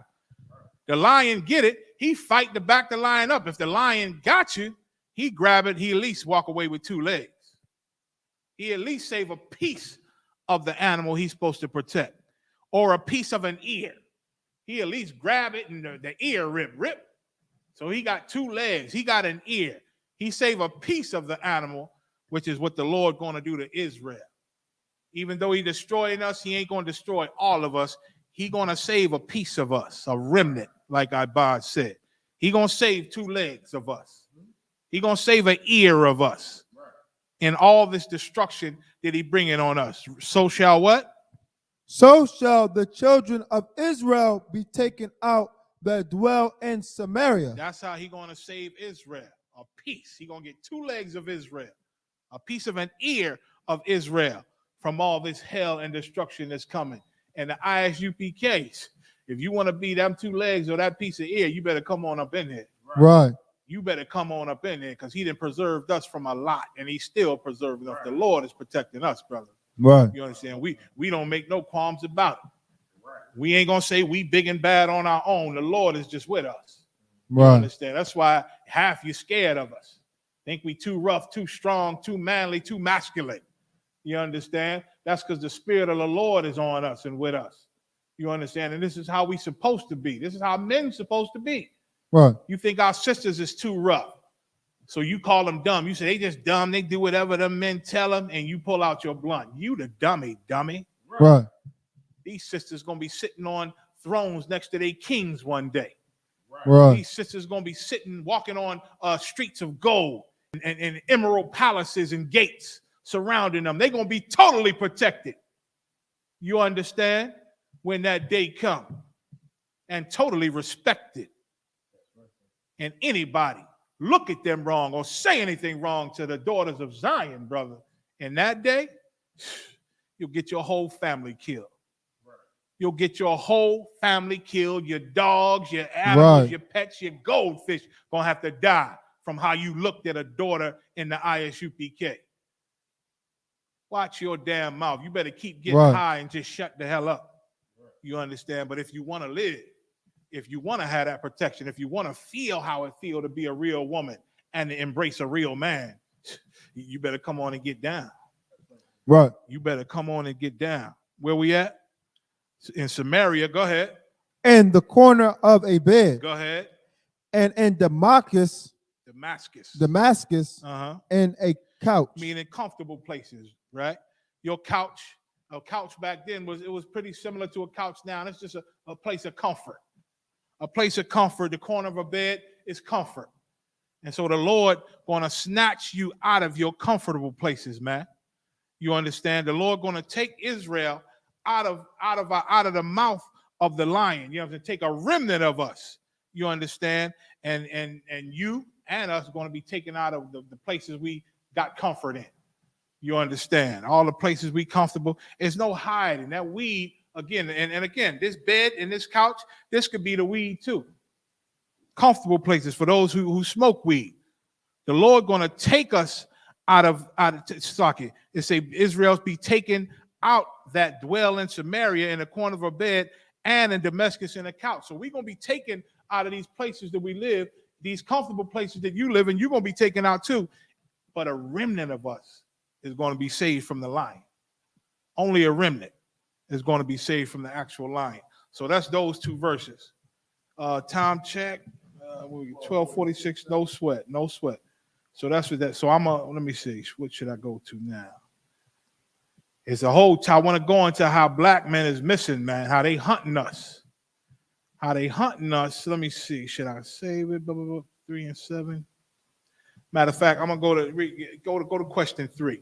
I'll go into that next week. I want to go into a whole history. I know everybody heard about the brother who they found in the water, man. Jelani Day, his mother upset and his family upset. Want the FBI to try to investigate this case more. Because listen, black men are going missing. Now, not saying black women are too, but black men are being yoked up on these streets and gone. You understand? And Lord, and listen, our oppressor got his hands in this thing. It's dangerous on these streets. You worried about Tyrone from up the street. Our oppressor is a much thorough killer and murderer than we are. You understand? And he dwelling on these streets. Like Yediah brought out earlier again, seeking who he may devour.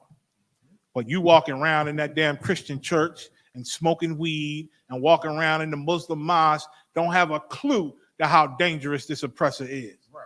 You just dope-de-do walking around, hanging out with your white buddies and your white friends until you end up missing, man. Right. I'm going to say that for next week. I'm going to go into this next question. The third question.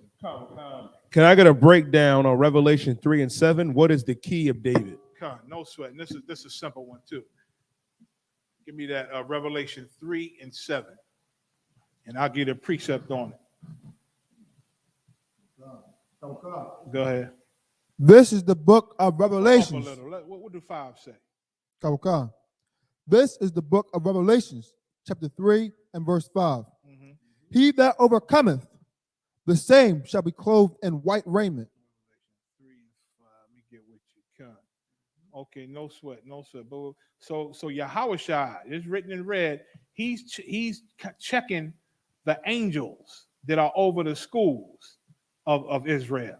You understand the 7 schools, which the 7 candlesticks represent the 7 schools in the first chapter.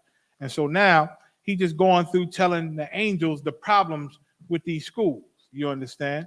Several names. Go read 6. He that hath it. Go ahead, read 5.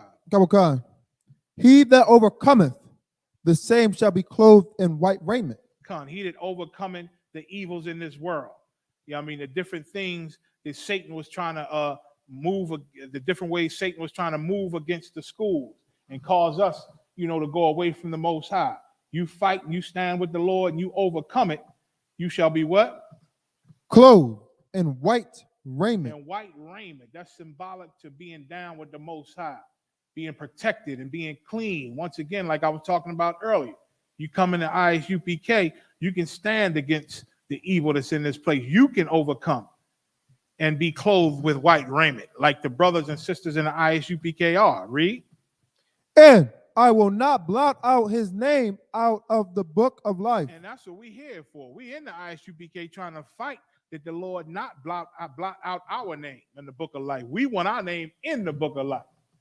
And Christ opening those seals, that the Lord look upon that book and see our name right there in it. Read. And that just means we'll get the kingdom. Go ahead. But I will confess his name before my Father. And Yahushua, he's going to confess our names before the Father. Read. And before his angels. And before his angels. Go ahead. Verse 6. He that have an ear, let him hear. Everybody ain't going to understand this, but read. What the Spirit saith. Let him hear. Oh, he that have an ear, let him hear. Go ahead. What the Spirit saith unto the churches. This is what the Spirit is saying unto the churches. Go ahead. Verse 7. And to the angel of the church in Philadelphia, write. Go ahead. These things saith he that is holy, These things saith he that is holy. Go ahead. he that is true. And Yahushua is talking about himself. You understand? He checking the angel that's over the church in Philadelphia, and he said, these things saith he that is holy. Yahushua, he done did his walk on this earth, you understand? Died for the nation, perfect, being perfect, and now, like the book of Daniel's tell you, he receiving his glory, man. He preparing to receive his glory. So these things he's saying to the angels over this church, and Yahushua saying he's holy, which is separate, which is different, because he's unlike any other leader on this earth. Go ahead. He that is true. And he speaks the truth. He does not lie. He ain't scared of critical race theory. He tells the truth. When our oppressor, he is the liar. Go ahead. He that hath the key of David. He that has the key of David. Go ahead, I'll come back. He that openeth, and no man shutteth. And he been given power that whatever he opened, don't nobody shut. Nobody got the power to shut that. Hell, read on. And shutteth, and no man openeth. And Yahushua is given power that whatever he shut, no man can open it. So that's who you want on your side. That's who you want on your side. And the throne of David is simply, give me the book of Luke. Give me the book of Luke, the 1st chapter and 31st verse. Just to make you understand why Yahushua, or what is this key of David that Yahushua has. He said he was holy. You understand? He said he is true. And he said he got the key of David. This is the book of Luke, chapter 1 and verse 31. Mm-hmm. And behold, thou shalt conceive in thy womb and bring forth a son. Of course, everybody read this. Go ahead. And shall call his name Jesus. And this is the Lord through the angel talking to Mary, told her, you're going to get pregnant. You're going to conceive in your womb, and you're going to have a son. Not a daughter, but a son. And when he's born, you're going to call his name Yahushua, which is in the Greek is Jesus, or the English is Jesus.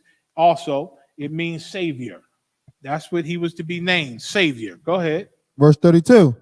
He shall be great. He shall be great. Go ahead. And he was. Go ahead. And shall be called the Son of the Highest. And shall be called the Son of the Most High, the highest. Go ahead. And the Lord God shall give unto him the throne of his father David. So Yahushua sits on the throne of David. Sits on the throne of David because the Most High gave him the throne of David. I mean, David was the king of Israel, but now Yahushua, a.k.a. Jesus Christ, he is the king of Israel now. Right. He is the king of kings of Israel.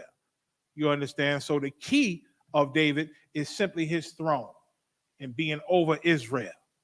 You understand? That's the key of David, and which is the throne of David, or the rulership, or being king over Israel. You understand? That's what it is. Read. Okay. Verse 33. And he shall reign over the house of Jacob. Again, there it is.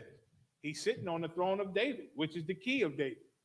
You understand? And Yahushua, he going to reign over the house of Jacob. Go ahead. Forever. Because he is the king of Israel. He is the king of Israel. David is not king anymore. It's Yahushua. Go ahead. In his kingdom. And his kingdom, go ahead. There shall be no end. There shall be no end. And David prophesied a long time ago. He said, the Lord said to my Lord. You understand? He called Christ his Lord in the future, which was actually talking about Solomon back then. The Lord put the spirit on King David to understand that his son, King Solomon, was going to be the Lord in the future that saves Israel. That's given his throne. You understand? He called Solomon his Lord, knowing that he would be Yahushua in the future. And he shall reign over the house of Jacob, because why? He got the key of David. He's over Israel forever, and of his kingdom there shall be no end.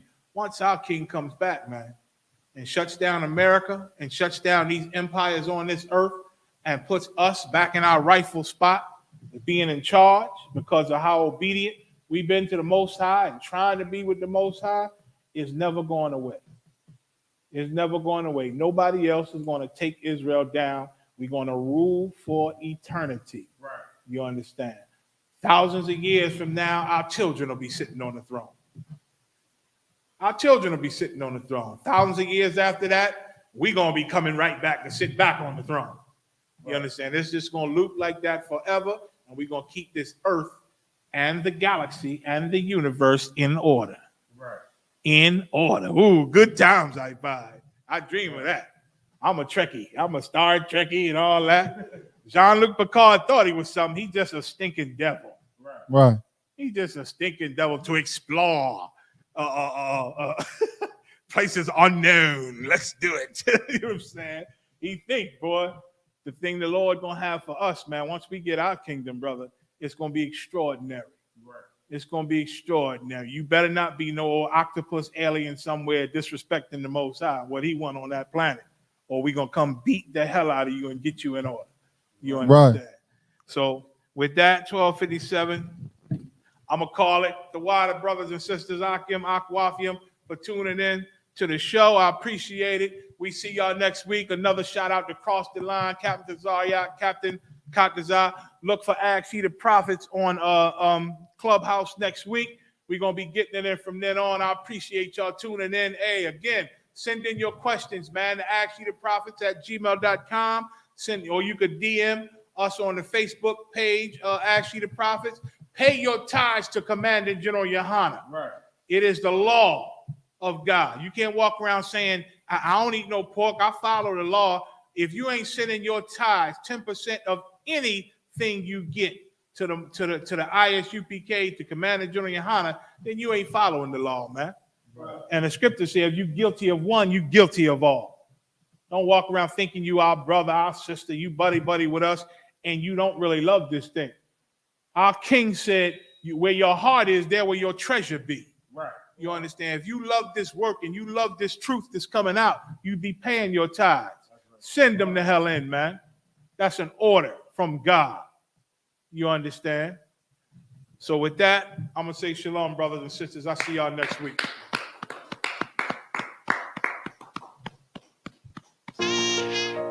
All jokes aside, you know how niggas be like, I'm this and that for life, I'm this and that for life. I'm on rest for life, nigga, this a blood oath. Hey, yo, Madara, here go a clash for you, my nigga. 140 for the rebel. The world turned its back on me. I'm a crippling. We got soldiers, he got soldiers, but I got different ones. Ain't no way out, I tell you once. Don't pray for nothing, sin and curse. We can't forgive what's forbidden. Remain in them trenches. Trust in the Lord, but please forgive me for the times that I did. If rank is given, have your respect to your apprentice. Be about your business. This loyalty's a death sentence. Look, trying to pick up with a blind field. They said there'll be many mansions. I'm just grinding for my time share. Them devils ain't playing fair. They hunt you like Van Pelt, but ain't no getting out the game like Jumanji. You take that oath, it's a Dundee. Try to deal death to a priest, you won't make it out in one piece. So you can stand, just make sure you got the heart. Say your name 3 times, then it's death do us part. So how you feel about this truth I done shown you? This ain't the life you think, little nigga, I should want. Even your own people go this zone. And the Lord said they hate you for my name, so you better keep it on. Ain't no more guessing, ain't no more questions. Make sure my election till I'm tucked away like George Jetson. Murder for capital, now it's murder at the Capitol. The world in amazement, we like fuck 'em, raise it. I pity those watching life as it go by. Be giving mercy in this life, I don't know why. In pump smoke, never try to. The dead at home, my brother be the dead, it's sold out on. Either fold or salute, my nigga. They like, how you stay focused? I told them I'm motivated cause of you, my nigga. Brotherhoods and weapons, still got weapons on the scene. And I never do my niggas like Bishop did Raheem. Never mind in all beliefs, they under anesthesia. Shorty say she need me, said she wanna let that love go. Told I let that love grow. But if I bring you to my bed, that's a blood. Oh. Know what it is, man. So, how you feel about this truth I done shown? This ain't the life you think, little nigga. I should want. Even your own people gon' disown. And the Lord said they hate you for my name.